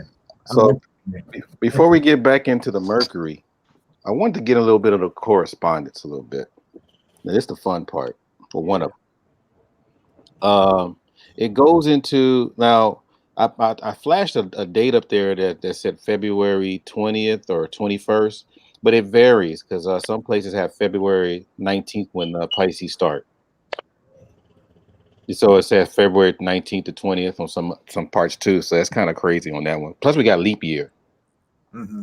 Yeah. So that makes a difference. So that probably fluctuates from that standpoint. Mm-hmm. But I was looking at are you guys into chakras? Yes. The chakras for the Pisces is supposed to be the brow and the crown. Mm-hmm. We're the highest, right? We're the highest. The high. That's why you have that indigo color. Because the indigo is what the brow, isn't it? Or is it the crown? I forgot.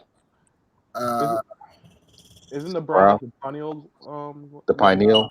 Yeah, I think that's Uh, like the third eye indigo children. That's like I know about that, like indigo children. I thought that's what it was. And then if you're into tarot cards, you're looking at the hangman and the moon as your card. So when you look at it, you might feel a certain way. Um, the other one, you got a grip of gemstones, so I'm going to that. But your metal is supposed to be silver or tin. So you're sharing the silver with the moon. Right? Now here are your gods and goddesses. This is the one you have to think about. It says your goddess is supposed to be Aphrodite, Diana, what was it, Sedna, and Venus. And your god's supposed to be Aegir, Cupid, Ea, Enki, Eros, Neptune, Poseidon, and Vishnu. Have y'all heard these before? I heard. Yeah, I heard most of them. I heard. I'm gonna need you to repeat that because I want to write them down. Which Those are one? Go those ahead. are the Hindus, right? Yeah, Vishnu is Hindu. Yeah. Okay. I thought it was. Um, I'm just shocked they didn't put in here Jesus as a god or something or any kind of Shango. figure. Yeah, Shango too, huh? Shango is Pisces. That's crazy. Oh. Yeah, Shang. Shango. Yeah, that's Pisces. So, like I said, that's why I say you got to take some of these books with a grain of salt. The angel is supposed to be Gabriel Oh wow. because that's the water angel, right? Yeah. And here you oh, you want me to read the gods again and the goddesses? Yes, please. Okay. Aphrodite, Mhm. Diana, Sedna, and Venus. And I thought Venus would be Virgo, but okay.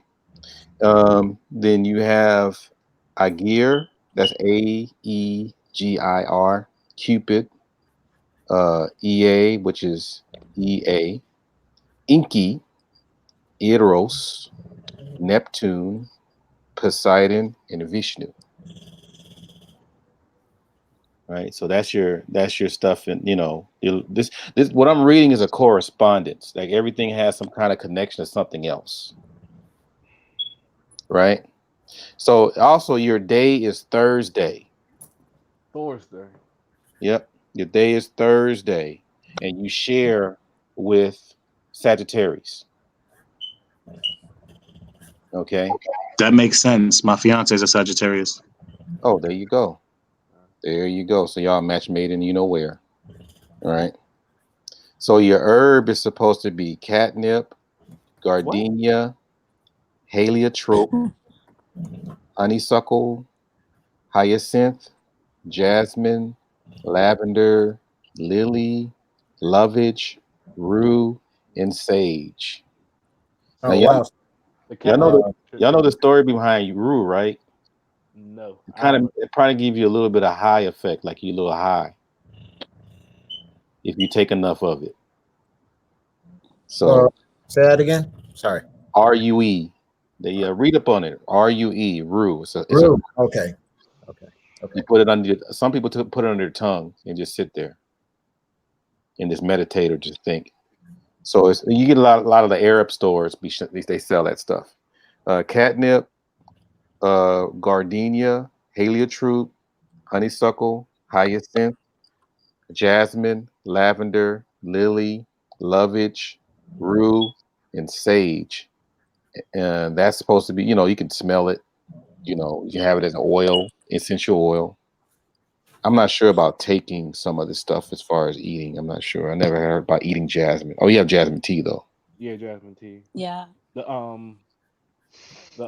the catnip is weird. I ain't gonna lie. Catnip is for That's what headaches. I thought. Yeah, Catnip is catnip for tea. headaches. Yes, Oh it's for wow, I blood didn't know that. circulating of the brain. So that makes sense as far as the pineal. Because I get a lot of headaches and migraines.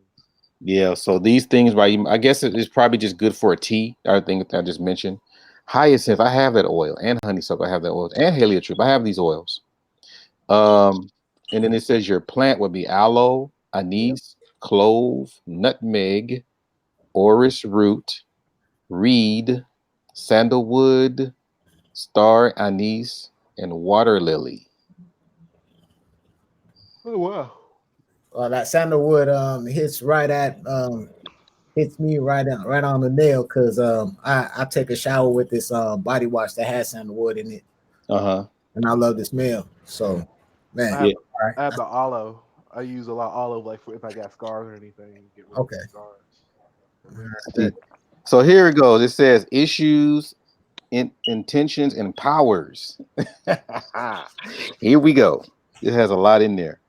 Adaptabilities, calm, charity, clarity, community, compassion, creativity, death, deceit, emotions, enchantment, endings, imagination, intuition, justice, kindness, limitations, boundaries, psychic abilities, romance, secrets, sensitivity, sorrow, spirituality, and unity.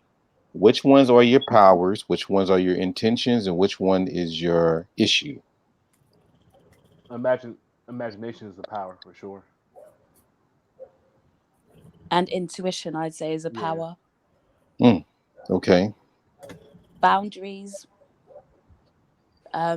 would be a limitation, probably. Oh, okay. Um, I think some of it is personal though, like to each person, because I'd say that I'm compassionate, and I'm sensitive, but sometimes I feel like it's to a fault, you know? Well, Mhm. not to a fault, but how can I put it this way? If someone tells me a sad story, and the thing is that people say that Pisces are sensitive, but I'm not necessarily sensitive about myself, but I'm sensitive when it comes to others. So Empathy. You got a lot of empathy. yeah, I've got a lot of empathy, but that empathy I feel like sometimes is too much because someone can tell me a story and I will cry. Like if I hear something really sad has happened, it can make me cry, especially if it's to do with like children or just like people who are really innocent. Then I don't know, it's hard for me. It can be draining because it that energy I will absorb that sadness to such an extent that it will make me cry and it will make me sad. And It's kind of sometimes blurry, it's Art. I know I can't. I don't have anything to focus. Is that better? Almost. You need to maybe bring it back some, maybe Yeah, just a little bit. Bring it back just. Bring it back. like away from the camera. That's what happens when people don't be donating. I don't have no I see technology. some of it says Mother of Pearl, Angel Gabriel. Right. See, people Yeah. wanted to know. A lot of people wanted to know the issues, intentions, and powers. That's on the bottom. What intention? See, I don't know what. See, because we're martyrs a lot. Well, martyrs a lot. So what I would say, death would be a power in a sense because we always was willing to sacrifice our life for a Hmm. cause. Now, how do you guys deal with your opposites? We opposite, which is the Virgo. Huh. My grandmother and mother's a Virgo, so My mother-in-law is a Virgo. My mum is a Virgo. oh wow, Uh, well, my mom's a wow. Cancer, so Wow, that's. I mean, is it good or bad, or how does that work for you? I loved my grandmother. Like I love my mom too. I think it's see that's interesting.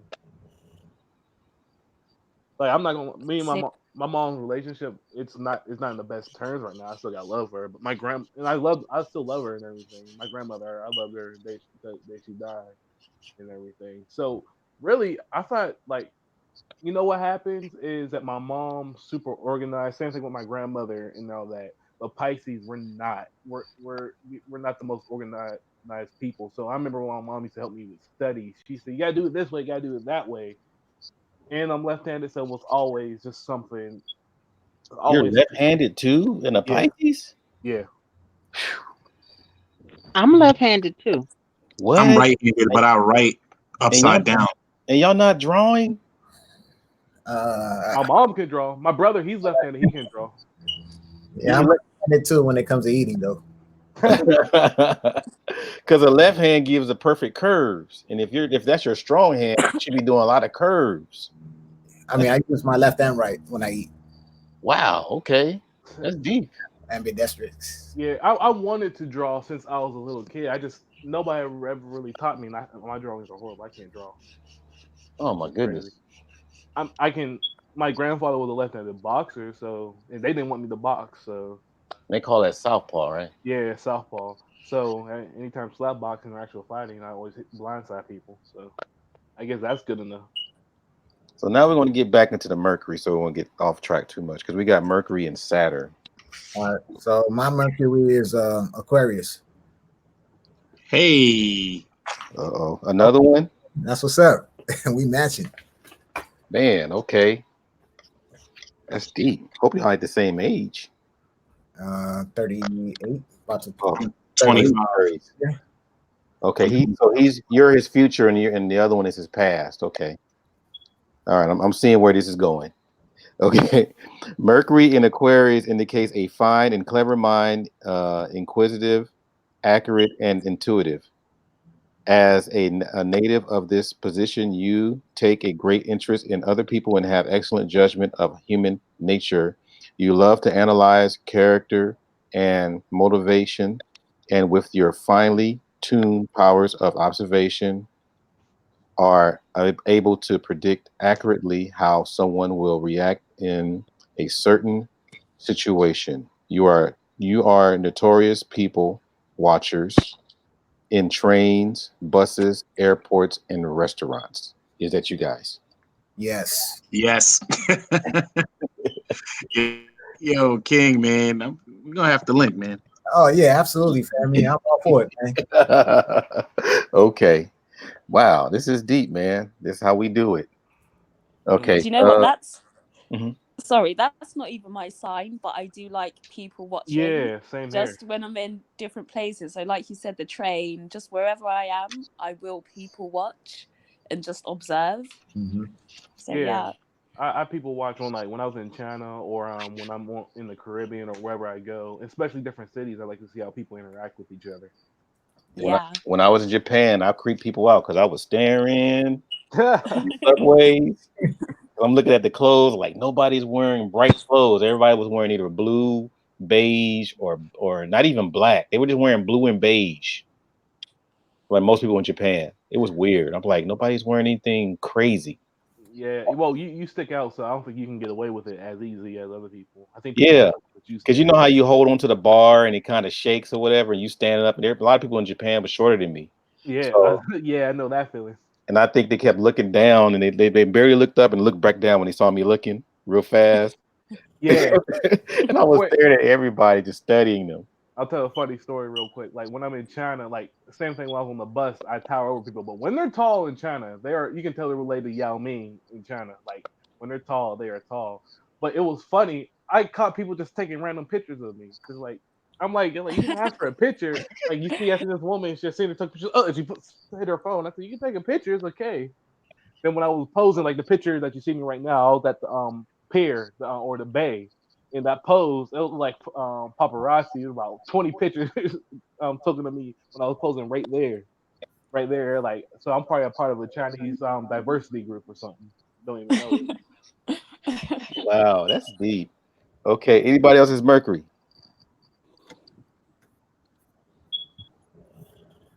it. Sister Asada, I think, is the only one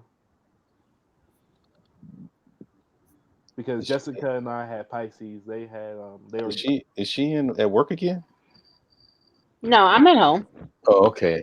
All right, you be working, be getting that overtime. I understand though. I'm joking. Art, you Okay, might have to do it for her, remember? say it yeah. again. You have her chart, so you might have to read it Oh off. yeah. I forgot. My bad. I'm over here trying to do my multitasking. That's one of my. I don't even know if it's an attribute. Okay, so we're looking at Mercury and Aquarius. So it's the same. It's the same as King Wage, Oh wow. Asada. Yeah. All right.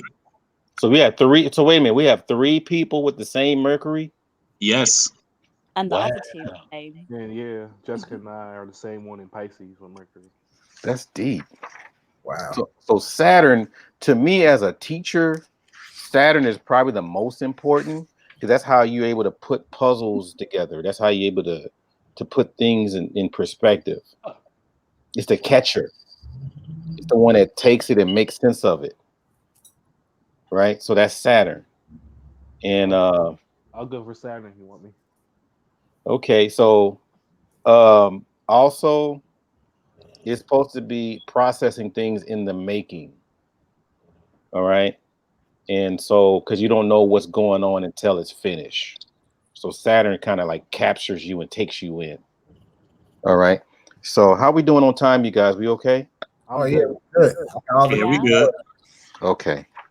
All right. So let's get the Saturn here. Who wants to go for? Oh, you said I'll Smithy. Smitty. Yeah. Also got Saturn in Pisces. Wow. Hey, Wow. Okay. Where is So maybe Saturn? we connect there. yeah, 7 and 9. We only a year apart, so I guess we in the same place. Okay. Let's see how this goes. Saturn and Pisces. So All right. I Pisces, I'm Pisces with both receiving and I'm giving out information. Okay. So here we go. Saturn in the mystical sign of Pisces does not favor material success. What you gain in life are was it sagacity and discernment. You vivid excuse me, your vivid imagination can be translated into creative work. Your sympathy and intuition enables you to draw others to yourself. However, more than people of any other Saturn position, you are sensitive to the woes and the harshness of the world. Is that you? Empathy. Yeah, I got a lot of empathy. Yeah, it bothers me. So both of y'all have that? Both of y'all have Saturn and Pisces? Yep. Yeah. Okay, so this pretty much came out the way I wanted. All right, so who's next on the Saturn? I mean, their Saturn sign. Saturn Libra. Okay, that's the same. That's another classic Ruby one there. Oh boy. Y'all need to meet. Uh, yeah. Let's see, Saturn Libra. So that'd be right here. Libra. Let's see, Saturn Libra is favorable sign for Saturn. As a Saturn Libran, you are gifted for the good judgment and instinct for making the right impression on others. You know when to be aggressive on others.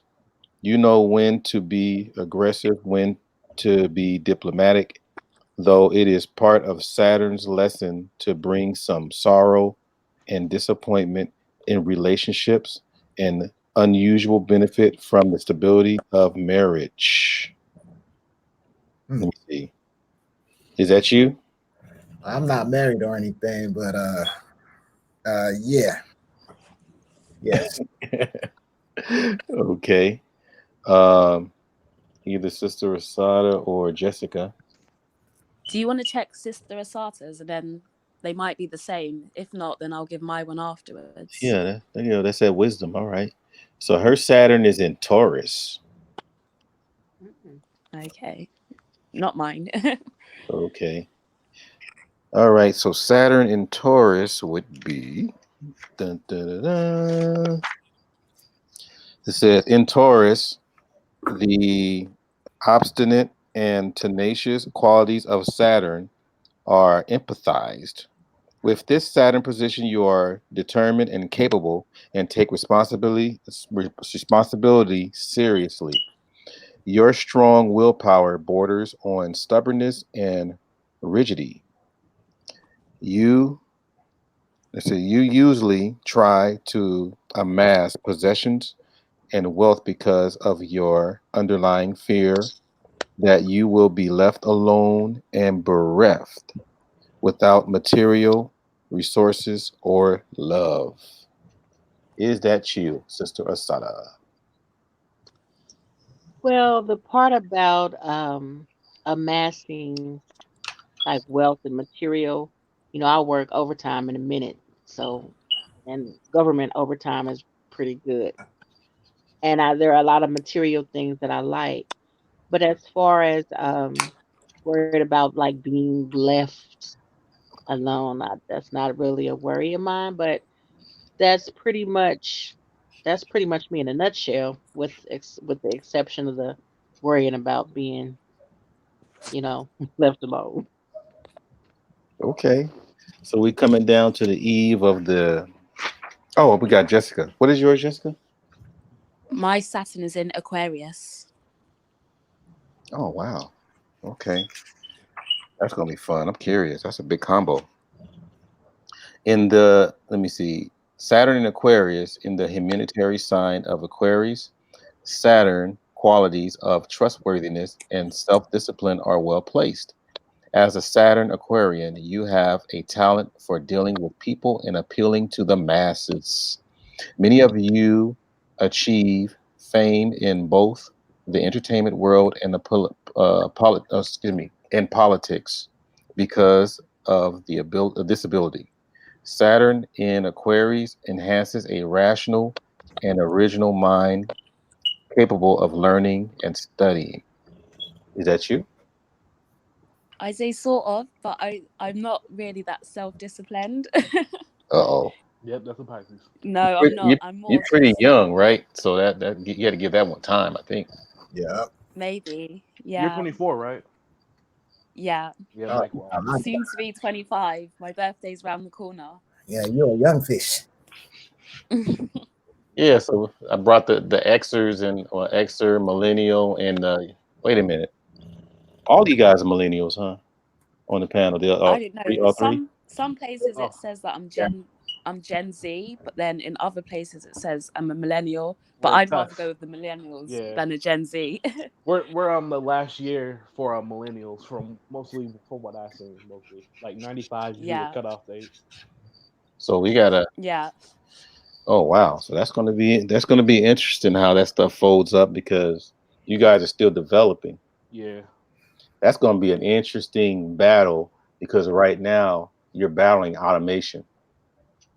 Mm. Automation's supposed to phase you out. Huh. So I don't know, y'all. That's gonna be an interesting battle.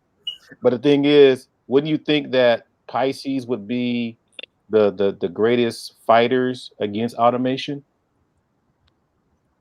I would think so. Because you're more on a spiritual nature Yeah, Mhm. rather than mechanical. Yes, yes, absolutely.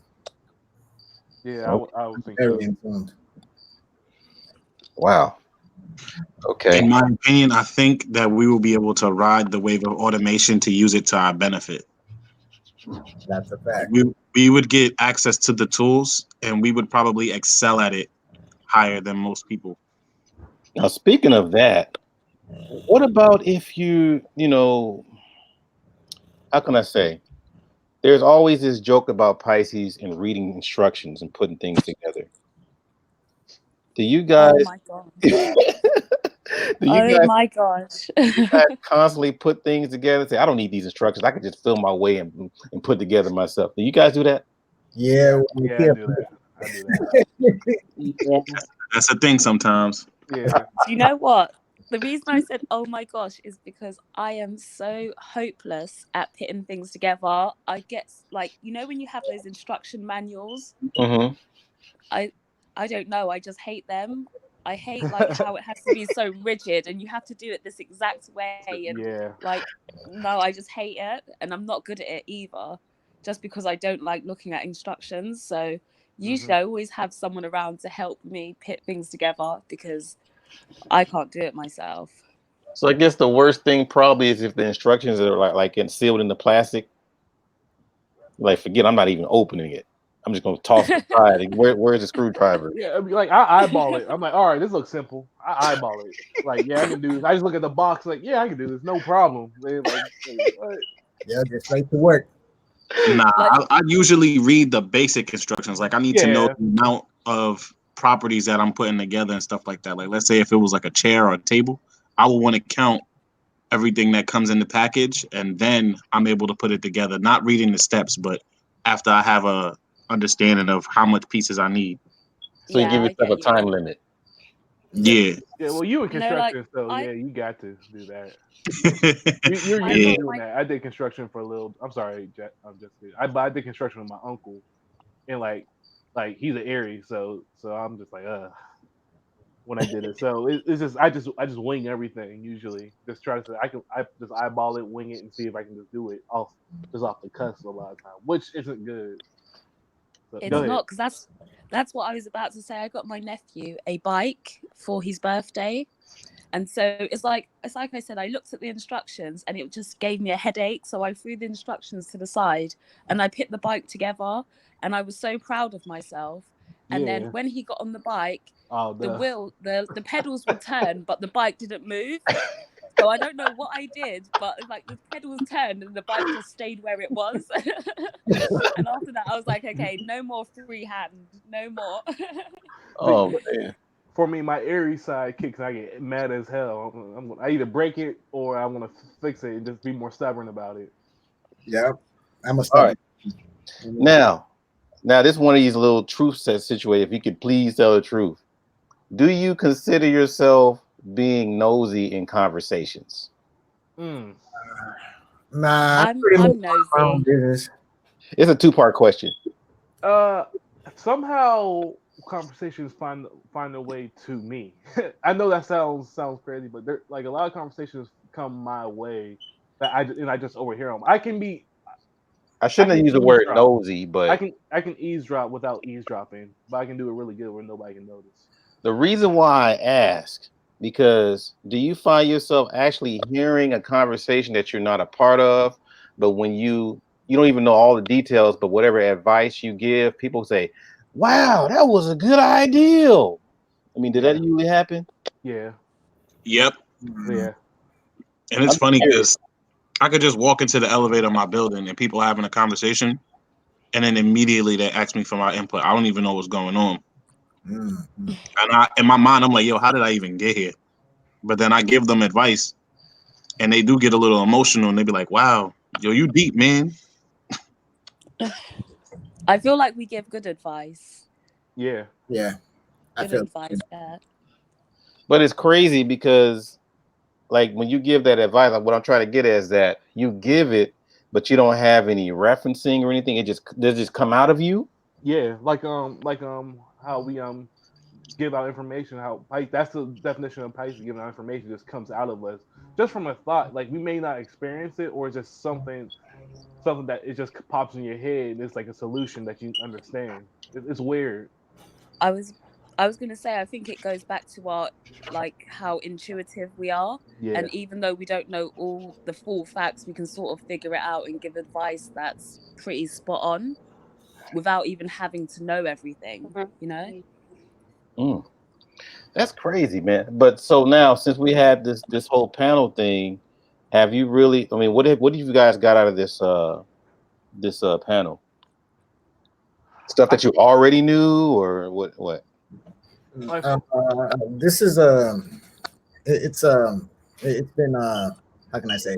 I discovered more about myself now, and I'm just more how can I say? Um,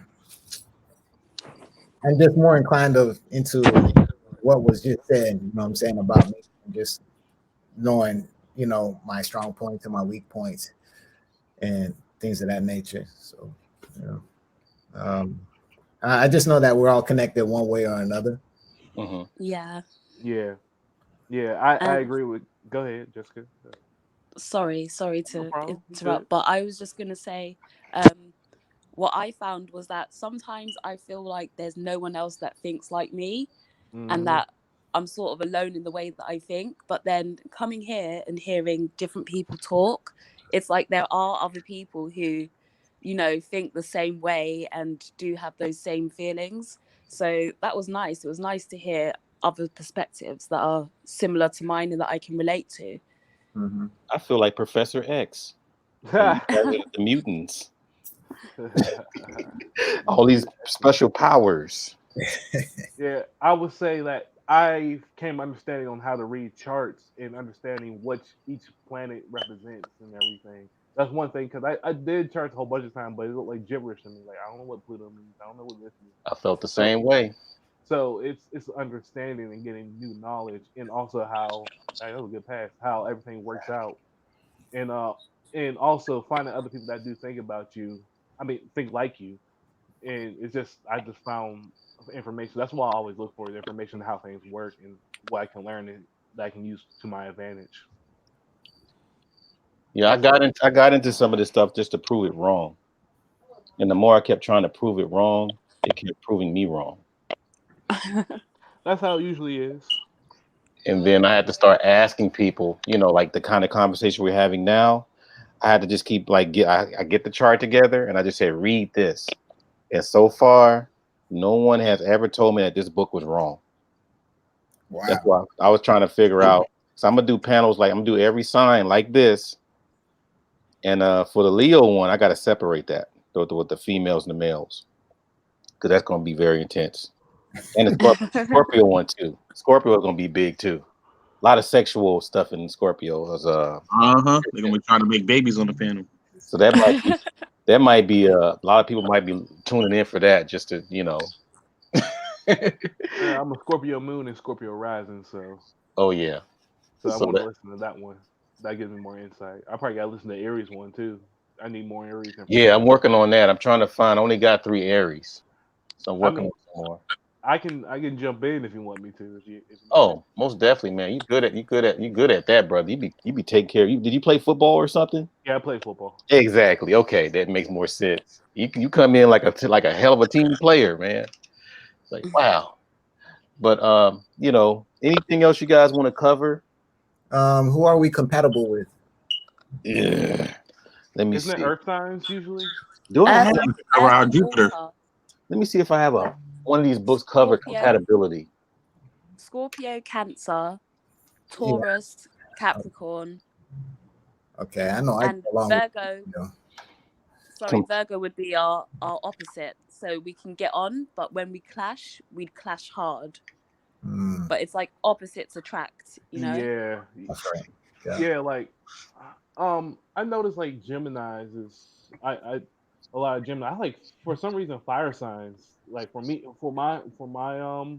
um birth chart, and so I'm usually attracted to like a lot of fire signs for some reason. But they're That not could really be your attracted back to me. Aries. That could be Yeah. your Aries cusp, isn't it? yeah, because it's kind of hard to talk about what you're compatible with when you don't do your whole chart. Mm, okay. You know what I And mean? they say when it comes to compatibility, you're better off looking at your moon sign and your Venus sign than you are your sun sign. So, Okay. you know, So Scorpio. I Yeah, gotta get my Scorpio sign. because I don't have all the. Yeah, because I wish I would have because I didn't know you guys were going to go into compatibility. I would have found found some of the other books on that. I was mainly just focused on your description. Oops, it's kind of messed up on me. But yeah, my whole thing on the whole compatibility issue is just to make sure you understand that person that you're with and try to like for example when I was on the dating market, I was mainly going over stuff like this too, but in a fun way. But the person that I was, I guess, dating at the time didn't know they were telling on themselves. Mm, And so I was making a little, and they were like, "Yeah, that's me." And I'm like, "Thank you." Next, so I was making a check, little check list. check. Nope. Yep, check right here. Oh, you know me real well. Like, yeah, okay, thank Hmm. you. All So when right. we gonna do this again? Crickets, crickets, crickets. I start moonwalking when it's time to go. Like, check please. So that's the thing because here's the thing: it's like going shopping in a way. Sometimes just by looking at someone's chart, you can determine that person's for me. Like, yeah, instead of you just trying to wait for stuff, hope that things happen. I think that's what hurts us a lot. We just get into certain situations and don't realize who we're with. We're not really getting an understanding because once you study them, you gotta start confirming what you studied. You because know. I think astrology sort of gives us a head start. Hmm. So Continue to talk, you guys. I'll be right back. where in life you might have to spend months trying to work things out about people. Like literally, astrology will just give you that cheat sheet or that head Yeah. start where you already know these things right off the bat. So I think it's handy. So like for the person that was asking about compatibility, I think it was King Wage. So if you look at your Venus sign for men, your Venus sign would be what you're attracted to in a woman. So what was your Venus sign? Aquarius. So you'd Yeah. be attracted to Aquarius women. And for me, for women, my Venus sign is Aries. So I would attract an Aries man. So for women, your Venus sign is what you attract. And for men, your Venus sign is what you're attracted to. Gotcha. Wait. And So then your Venus sign is what you attract? if you're a man, Oh. your Venus sign is what you're attracted to. Okay. Okay. What you So the attracted kind to? of women you find attractive. And if you're a woman, your Venus sign is what you attract. Well, that's interesting because in my case, my fiance. She's a Sagittarius, right? And my Yeah. Venus and Mars, they match. They both fall under Pisces. Now, Okay. I've had two previous relationships where I dated Pisces women, and that kind of makes sense. But then at the same time, we clashed Yeah. because of their very nature. Hmm. Yeah, It's funny because I totally like when I'm any like for example, most people that I'm around that are Pisces, they hear any little thing I say with any kind of spiritual nature, it's right there. We automatically click Yeah. Yeah. automatically. And I'm like, okay. Then all of a sudden, we start expanding on it. They start poking at me. Did you know about this? What you think about this? And would you say that when somebody comes around with a spiritual nature, it feels like a relief? Like, oh, I can finally talk. I can finally. Yeah, because I myself always think that I can't. It's hard for me to speak to just anybody. I don't speak to everyone. You know what I'm saying? And when I Mhm. find that one, then yeah, we click and we hit it off. You know what I'm saying? I I There's just that connection. I remember this one girl. I was like a sophomore in high school. She was a freshman. I was taking Spanish with her. I Mhm. think she was Buddhist, and I think I said, "Oh, so you're Buddhist?" She flipped out with me. I'm like, "Why are you flipping out? I'm just asking you a question." And I think because people usually make fun of her for it, and actually knew something about it, and she kind of like that kind of calmed her down. But I think so. Like a lot of people just assume, like when especially when people aren't Pisces, they just make fun of you. But Pisces usually care more and want to know information or share their knowledge with other people. Because like my family's more spiritually diverse, I would say, than most people. So I always have a good knowledge of what people believe in. Like a lot of us are Christians, but there's another good section of us that are Muslim, and I meet other people that are agnostic or whatever. But I find it interesting like that. Do you find there's a difference between, I guess we're just gonna say black Pisces versus white Pisces? I couldn't answer that. What do you mean by that? Like the degree of natures. I think well Jessica's half and half, so Yeah, she can break that down if she could. yeah. Sorry to volunteer you.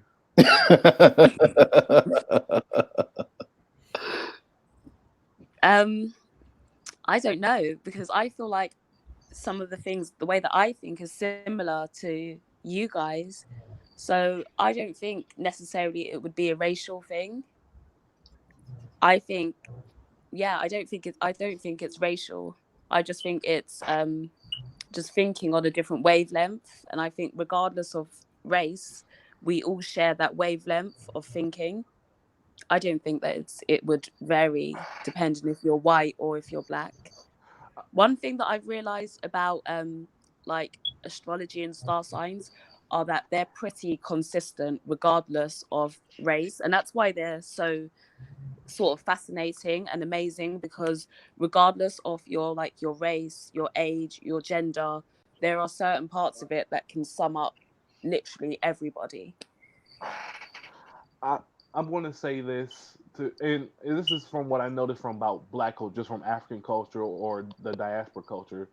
Black culture is more aggressive, and I think like the fire signs we embrace more being assertive and everything, and just being chill. But usually, like most of the witch doctors are more reserved and quiet and everything, or anything like with voodoo.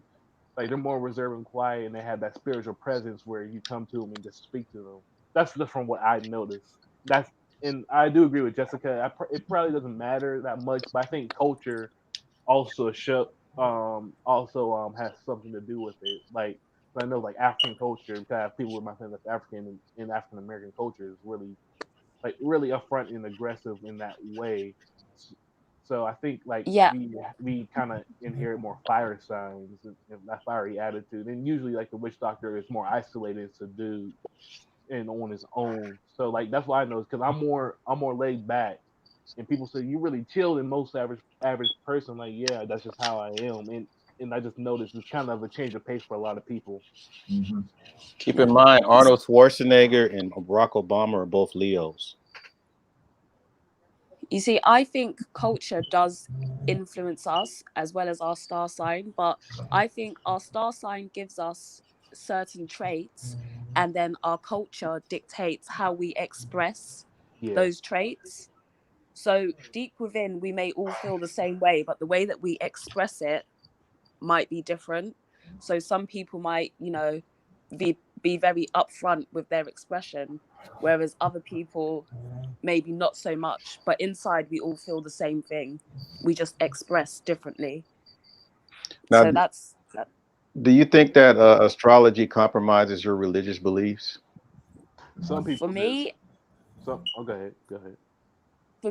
personally, it does a little bit, you know. So there are things like tarot cards and those sort of things I don't get into because just through my religion it's wrong.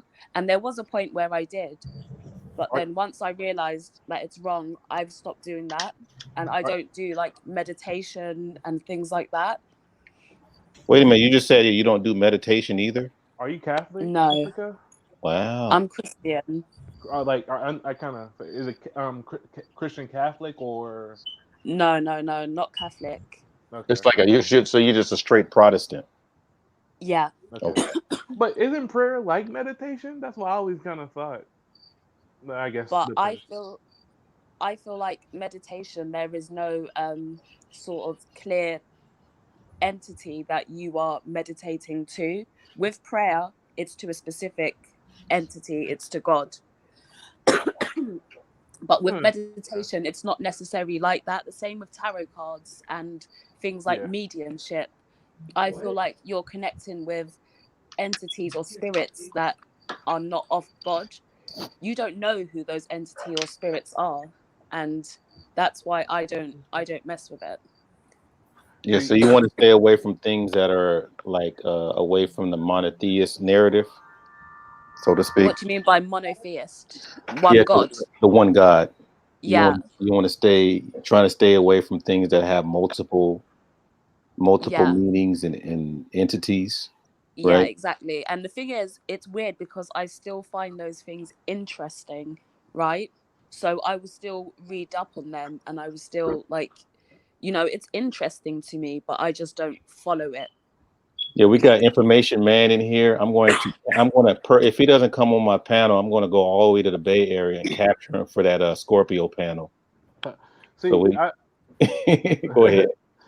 see. I find it that's the Pisces. That's the Pisces in you that's just curious about other religions. Because I was kind of like that when I was younger and everything. I kind of got out. It's I scare some people sometimes with the stuff I talk about.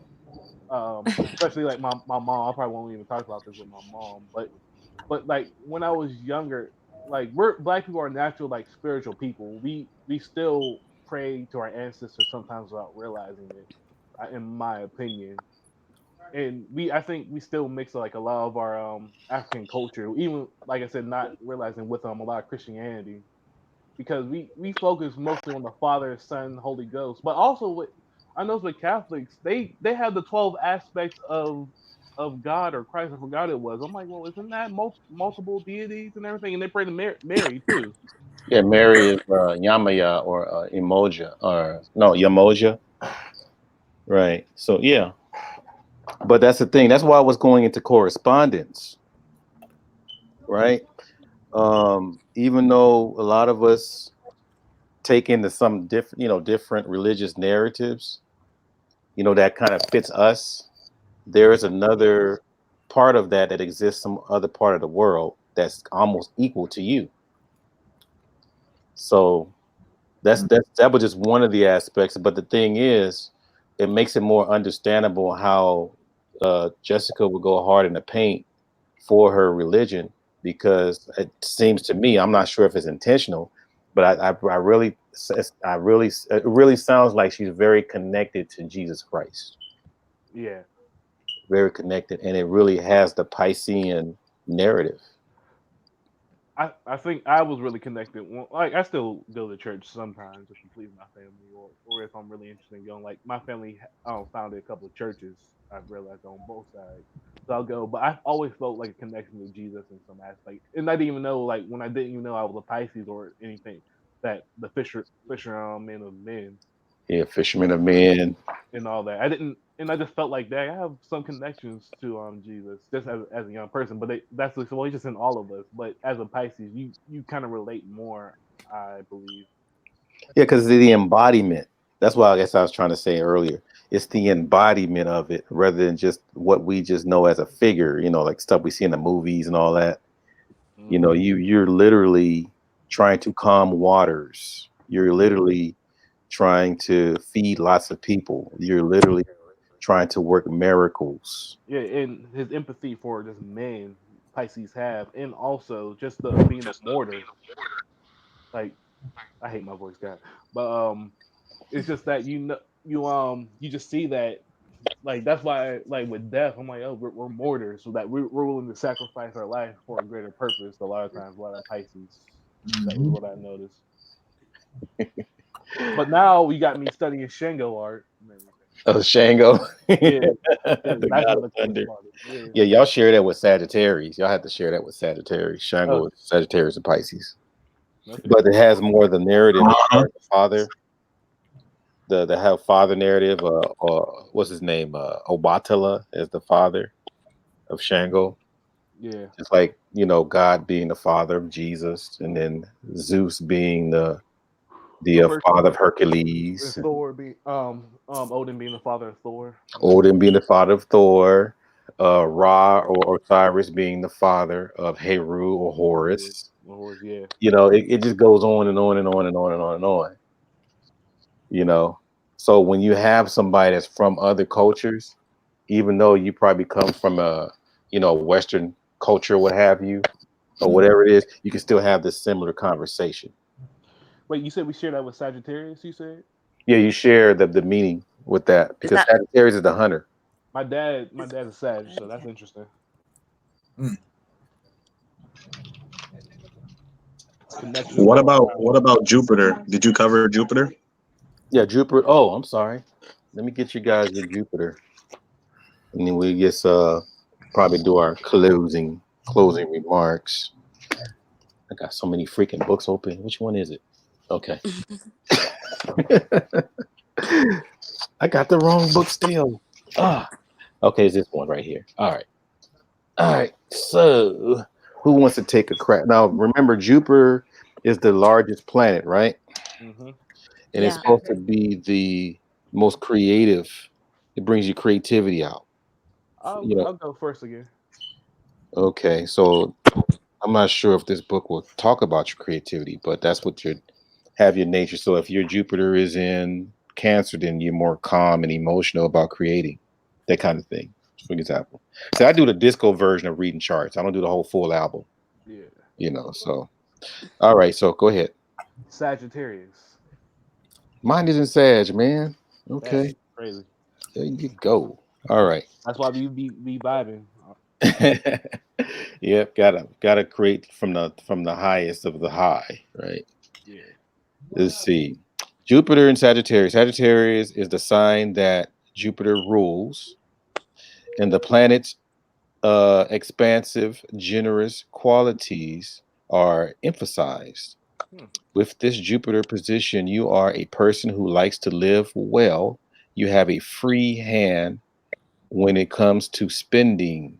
Fortunately, you usually attract financial luck. No other Jupiter position augurs as much success in this area. Hey. As a native, I'm waiting for my lotto ticket to win. No, I'm joking. As a native, you have an instinct for turning ideals into cash. You think big and profit accordingly. Oh wow. Is that you? Yeah, it's like I said, I'm young, so but I have a lot of ideas that I have that I can figure out how can I process them, um, see how can I make them successful. So that's interesting. Wow. And like I said, my dad's a Sag, and I have a lot of Sag on my natal chart in my first house. A lot of I, Sagittarius I energy. dated all three fire signs, Ooh. and I live to tell about it. And I married two Leos. That's crazy. All right. Okay. It's crazy that you say Leo because my Jupiter is in Leo as well. Wow. Mine. Let me see. No, my wife's Jupiter is in Leo. My moon and my Jupiter are both in Leo. Oh wow. So you're a hearty person. Heart, heart, heart. Okay. So since she revealed it, we're gonna have to read it. All right, so let's see. Jupiter in Leo. Jupiter in Leo bestows an extraordinary public appeal. If you are a native of this position, you are well suited for the theater, television, and movies, politics, advertising, and public relations. Your full potential is achieved through leadership. You are wretchedly unhappy if forced to stay on the lowest rung. What say you? I agree. I agree. Yeah, I'd go with that. Okay. I go with that. But then it's like I say, like certain times I feel like that's where the clash with my Pisces comes in, because I do sort of like being in the spotlight. Mm-hmm. But then I at the same time I feel uncomfortable in the spotlight. So Mm-hmm. it's just like it's a weird combination how I can enjoy it but not like it at the same time. Mm-hmm. So yeah. Wow. See, I mean, heads just opening up right like, oh, see. Okay, so who's next on there? So, Jupiter Libra. okay, is in Libra? Yes, sir. Okay. That's why his food looks very balanced, huh? When he cooks. Okay. So we're looking at Jupiter in Libra. Jupiter is in this sign bestows a magnetic and charming personality. Luck comes to you through your artistic talent and your eye for beauty and harmony. Many of you are talented musicians, painters, interior decorators, fashion designers, and art collectors. You have a knack for getting your talent on display and winning friends in high places. You like to entertain, and many of your allies are one in relaxed and genial, what is it, in atmosphere you are able to create. Okay, what say you? Yes, that is me. Okay, no one has similar ones yet, huh? Okay, who's next? I'll go. I have that is in Scorpio, Jupiter Scorpio. Oh man, you should be Michelangelo, dude. Remember, Scorpio. I almost keep reminding you, Scorpio is the most creative sign out of all of them. That's why I'm shocked that Scorpio is not under Jupiter, but it's more of a fighting. It's more of a fighting sign, an inner fight. Okay, Jupiter in Scorpio is very powerful influence of willpower and personal magnetism. If you have this Jupiter position, you tend to be successful in artistic work. See, many Jupiter Scorpios excel at ferreting out hidden information. This would make you an excellent psychiatrist, researcher, politician, or security agent in government. Luck comes to you through your strong attractions from opposite sex. Often the door is open to career and financial opportunities because of sexual liaisons. Oh man, he'd be messing around with a job. Damn. So what say you, brother? um, I would say that is me. So I mean, you that all is how I found my fiance after all. So, so y'all start off saying we got to stop meeting like this. well, no, mostly it was a friendship that was established, and then like when we came to the realization, because she had a thing with her where it was just like, oh, I like a specific body type and skin tone type and everything, because she was really following like the tutelage of her mom or what her mom likes. And then Mhm. as time went on, it was just like, well, I know you think you like what your mom likes, but you're not your mother. So let me show you that, Wow, Okay. you know. And man, now we're good. You know, the rest is history. yeah, Match made in the ether. yeah, this stuff here, we're just unfolding mysteries here. So I guess Asada is our final thing. I got so many windows open here. Okay. So we're looking at Jupiter. It's in Sagittarius. I should look at hers first. We already read it, huh? Did you Yeah. remember the description of Jupiter in Sagittarius, Asada? If not, I can read it again. Hello, hello, hello. Testing 1, 2, 3. WB. We black, y'all. We black. WB. Anyhow, this here, it's the tuning fork right here. You can buy these on eBay for like what, $16. I think Amazon is high as hell. I think like $30, but you can get it for $16. What you do is you take like some kind of rubber item or something on your knee and pop it. And this edge here, you hold this on either some wood or on your bone. Wherever your bone is, you can feel the vibration on your bone, wherever your organ is. So if you got the foot, then you can hit this on the ankle. Okay. Or maybe some, some of the toe edges. You That's can good. really feel that. That'll really stimulate your blood circulation. So that sound that you heard that I was playing, your body would feel that. It would feel that whole sensation. I'm gonna You listen know, to. I'm gonna listen to that note again. I gotta figure out what the Aries note is too. But I'm gonna listen to Aries that. is I think it's D. Oh, D. well, I'll do it one if you. I'll listen to the panel and I'll find that little video. So what I'll do is when a little later, I'll list the books in the description box or whatever, Okay, I'm so gonna that look everybody can look for those and buy them on Amazon. I hope people don't be looking on the Google to try to find this information. Some things you just can't find on Google. Yeah, that's true. You guys just come out the pocket and start paying for books. You know. So again, we used Forever Young. Um, we use Melanin right here by Dr. Leda Africa. That was one. We used the astrology. Not just use like bits and pieces of the book. There's a lot of good information in there, but I didn't want to like take up all the time with all of that. We also have the correspondence. Uh-oh, my cord got shaken here. I have like a funny cord that likes to do its thing. But anyhow, there's a correspondence book by Sandra Kynes or what have you. That's her name. Here it is. Correspondence. And that'll give you, people look at the cover and say, "Oh, what is that?" No, I thought that.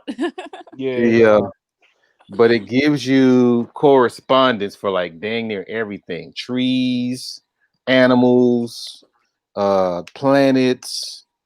Like for example, do you understand dog is a water animal and cat is a fire animal as hmm. far as elements? I didn't That know that. explains a lot. Yeah, that kind of thing. So Yeah, cats hate the water. yeah, it goes into birds.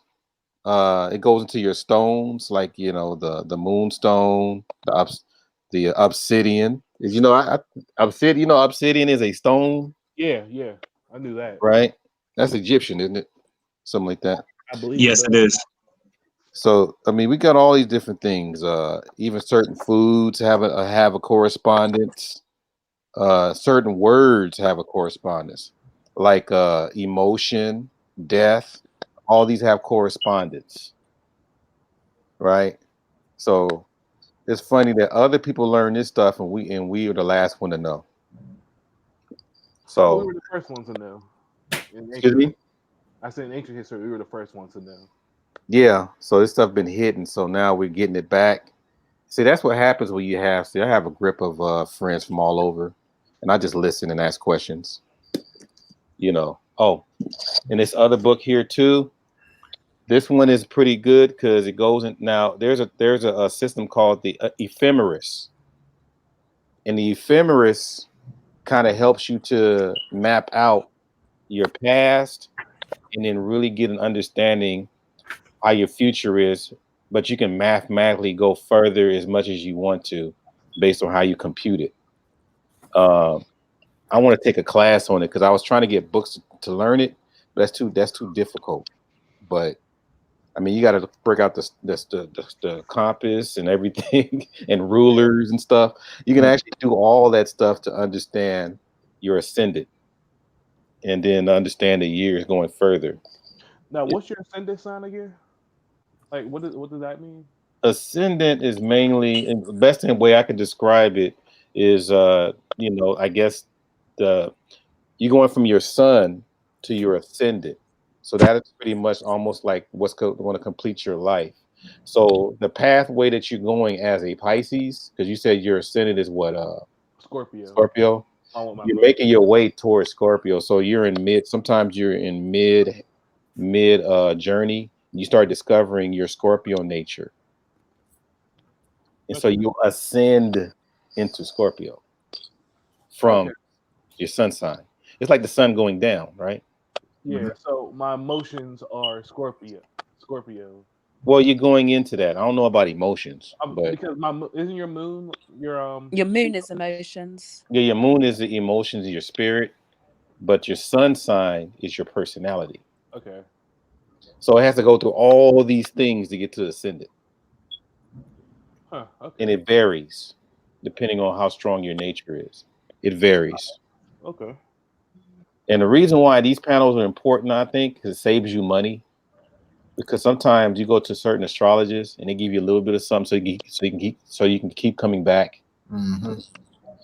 And if you're able to just get your chart out and start getting some understanding, and you already read some of this stuff to y'all, and it's like, dang, that is, some of it a little off to some of y'all because everything can't be perfect. Mm-hmm. But at least you get an ideal. If something was going on with you, at least you say, okay, well, let me start looking more into it. Let me, explore and because sometimes only you know about you more than anybody else does, Yeah. right? Yeah, that's true.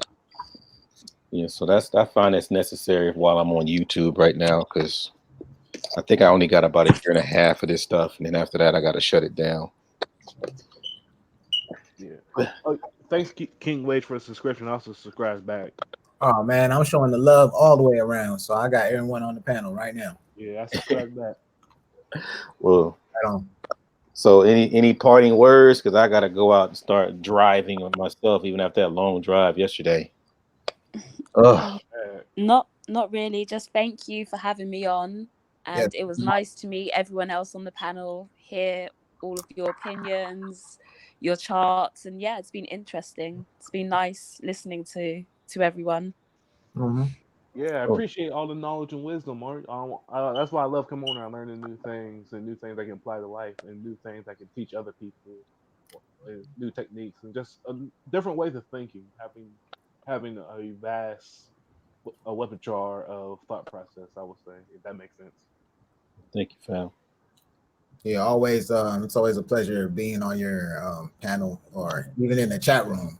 At that, you know what I'm saying. I'm always here, and I'm always learning a lot from you, Art. So, yeah, man. I appreciate you a whole lot, brother. I can't wait till you get started on that masterpiece, bro. Yes, sir. I think you're gonna be on the Black Artist on the Spot. That's what you're gonna do that one, or you just want me to just do it on the side? Whatever. It's all good. Okay, because that means you got to show up. Okay. Okay, I make time. I make time. Yeah. okay. It don't have to be the whole time, but just show that who I'm painting. Mm-hmm. Absolutely. Thank you, Art. I appreciate the knowledge and insight from today. What I will say is to everyone else on the panel, I'm gonna need you guys' emails to stay in contact, especially Jessica, since she's working on project management. I would like to know more about how things are in London. Okay. Okay. So, Got you, yep. brother. Closing I'll thoughts. subscribe to you though. I'll subscribe to you here. Oh, all right, no problem. Okay. Yeah, I already found project. Yeah, All right, yeah, you already know I got you connected now, King. All right, for sure. Smitty, I'm always gonna see you on these YouTube streets. yeah. I'm gonna put my email in the private chat. All right, cool. Oh yeah, me too. I'm gonna do that too. Yeah. What you doing? Okay. Were you able to do your closing? I mean, so that okay? Because you say you're going to say something else, Seven. Yeah, my closing thoughts is make sure you got your PPE and keep building. Oh, you didn't say shea butter this time. Oh no, that's what I say to the women. I say peace, love, and shea butter, to my sisters. Because those are my shea butter babies, all of them. Well, it's better than hair grease, right? Hell yeah. Okay, Sister Asada. Um,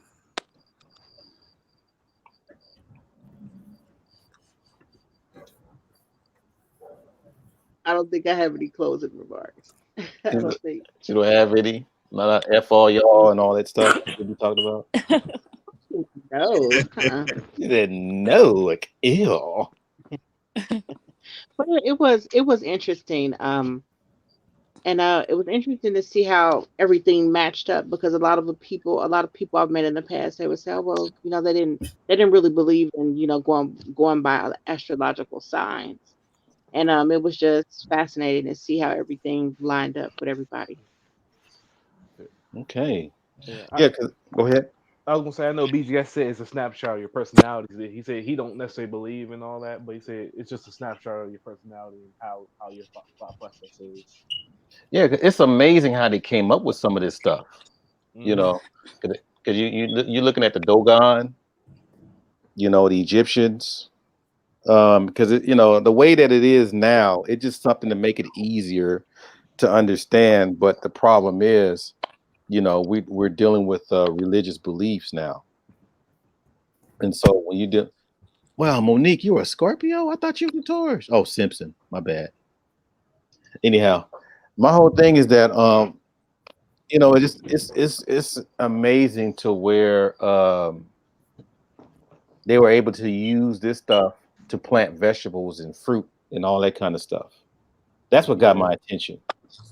I was like, wait a minute, this stuff here. And then the way I was sitting in, I'm always going to different conferences and stuff like that. And I went to a lecture and they literally broke down how these planets, based on the position of the planet, how it's exposed to the earth, because the sun rays connect all these planets together.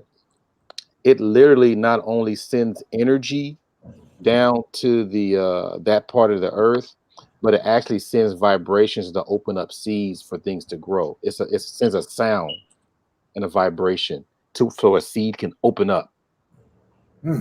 I'm like, Oh, damn. I hear that. That's what I was like. I'm gonna read more about this. Yeah, I heard about something like that, something close to that nature. If you were to like play a certain tunes would make a plant weak and very frail compared to something to another tune that would actually make a like a positive note would actually make a plant grow more abundantly.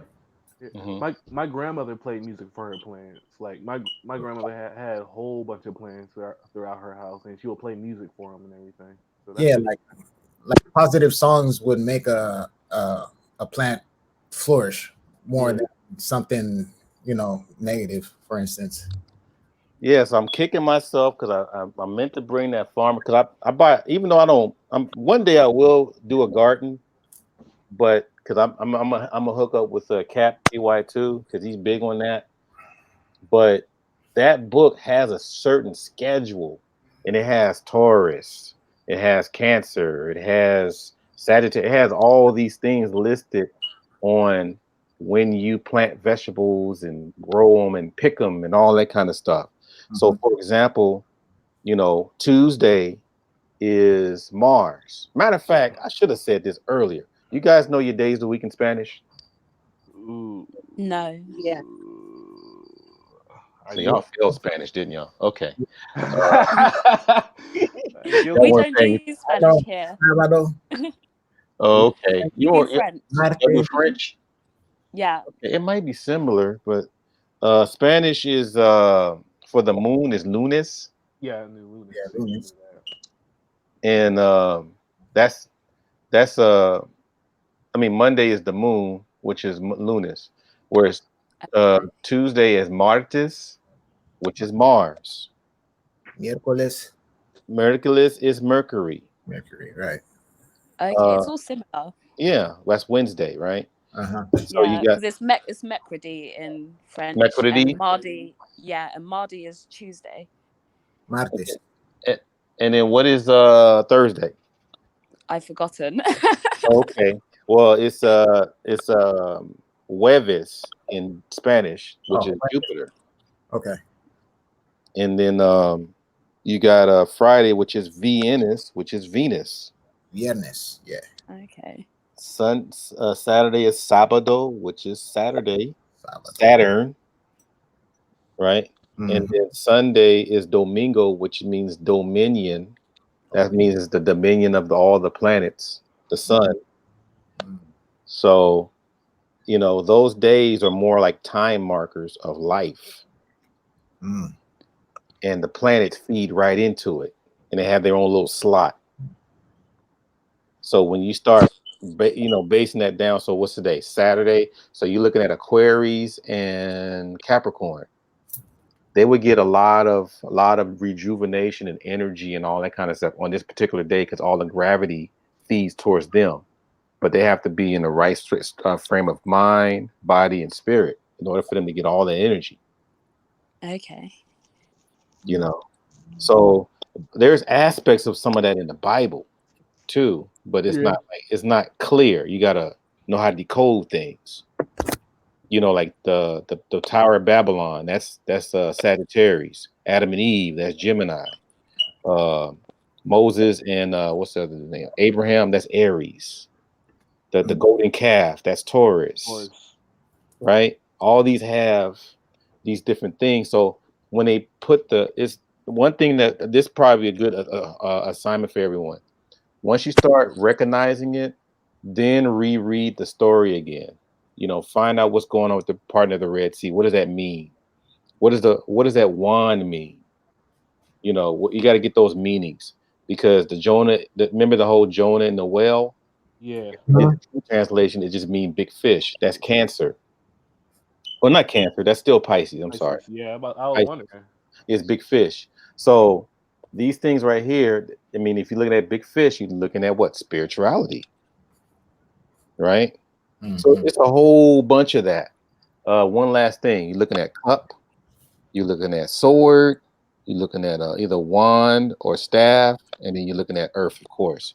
All those are four elements. That's all through the Bible, right?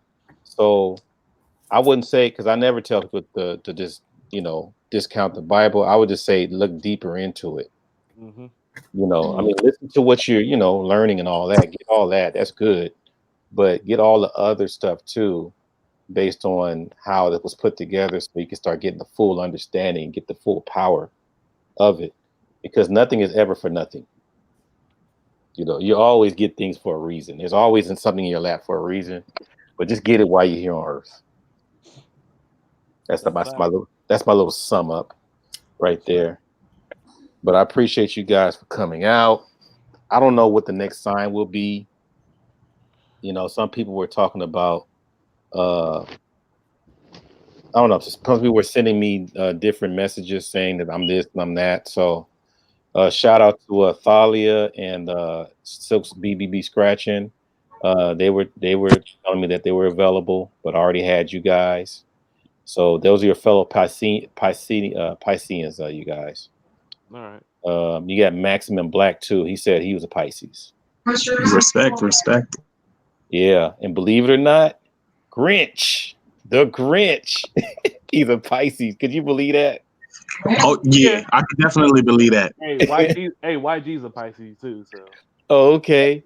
That's what's up. So you got a lot of Pisces out there, and you just never know. So I'm telling you, man, it's just good to know people's nature and just talk with them, have a Mm. discussion. But that's the Leo in me. So I talk with everybody, even the people that can't stand me. It's all good. So without further ado, you guys, I'm gonna let you guys go. I think I'm gonna acknowledge everybody in the chat since I have a little bit of a turnout. So we got Royalty Simpson, we got Monique Hill, Information Man, Maximum Black, Char Willie, The Ghost, Kareem Austin. He's a Aries, he says. Zero, The Infinite, JLJ 504 HD, Artisan MC, no part of the three art beats, you guys. Art of Fort, part of three art beats, art beats again. We got Gab Talk Media, or he keep changing his name. Gab Real Conversation, Thalia, Silks BB Scratching. Did I miss anybody else? I think that was it, y'all. Oh, Joe Dubs and Cool Gent 87. So if I miss anyone, please forgive me. And I'm gonna go ahead and just do some more Saturday stuff, y'all. I hope I don't get too lazy. Yeah. All right. So. If you need me for the Aries panel, I can be a standby. Oh, most definitely. I appreciate them standbys, man. Yeah, I don't know how much help I can be, but I'll just be an extra person. I'll be somebody that's just learning about the Aries stuff. So I think that'll be more interesting. The next major panel is going to be Gen X sisters. Okay. All right. Well, I can do that one. So that's gonna be the next big one. So I'm hoping most likely Monday's too short of a notice, but I'm hoping Thursday is gonna be the one at 3:30 Pacific. So that's the goal. So we already got Asada. She's already been kidnapped for that one. So all right, you guys, y'all take care, and I appreciate you guys for coming out. So we're gonna roll out this time. All right, I gotta get some sleep for work tonight. Shalom, family. Shalom, shalom. Bye. Shalom. Bye bye. Thank y'all. I appreciate y'all. Bye, everybody. Peace.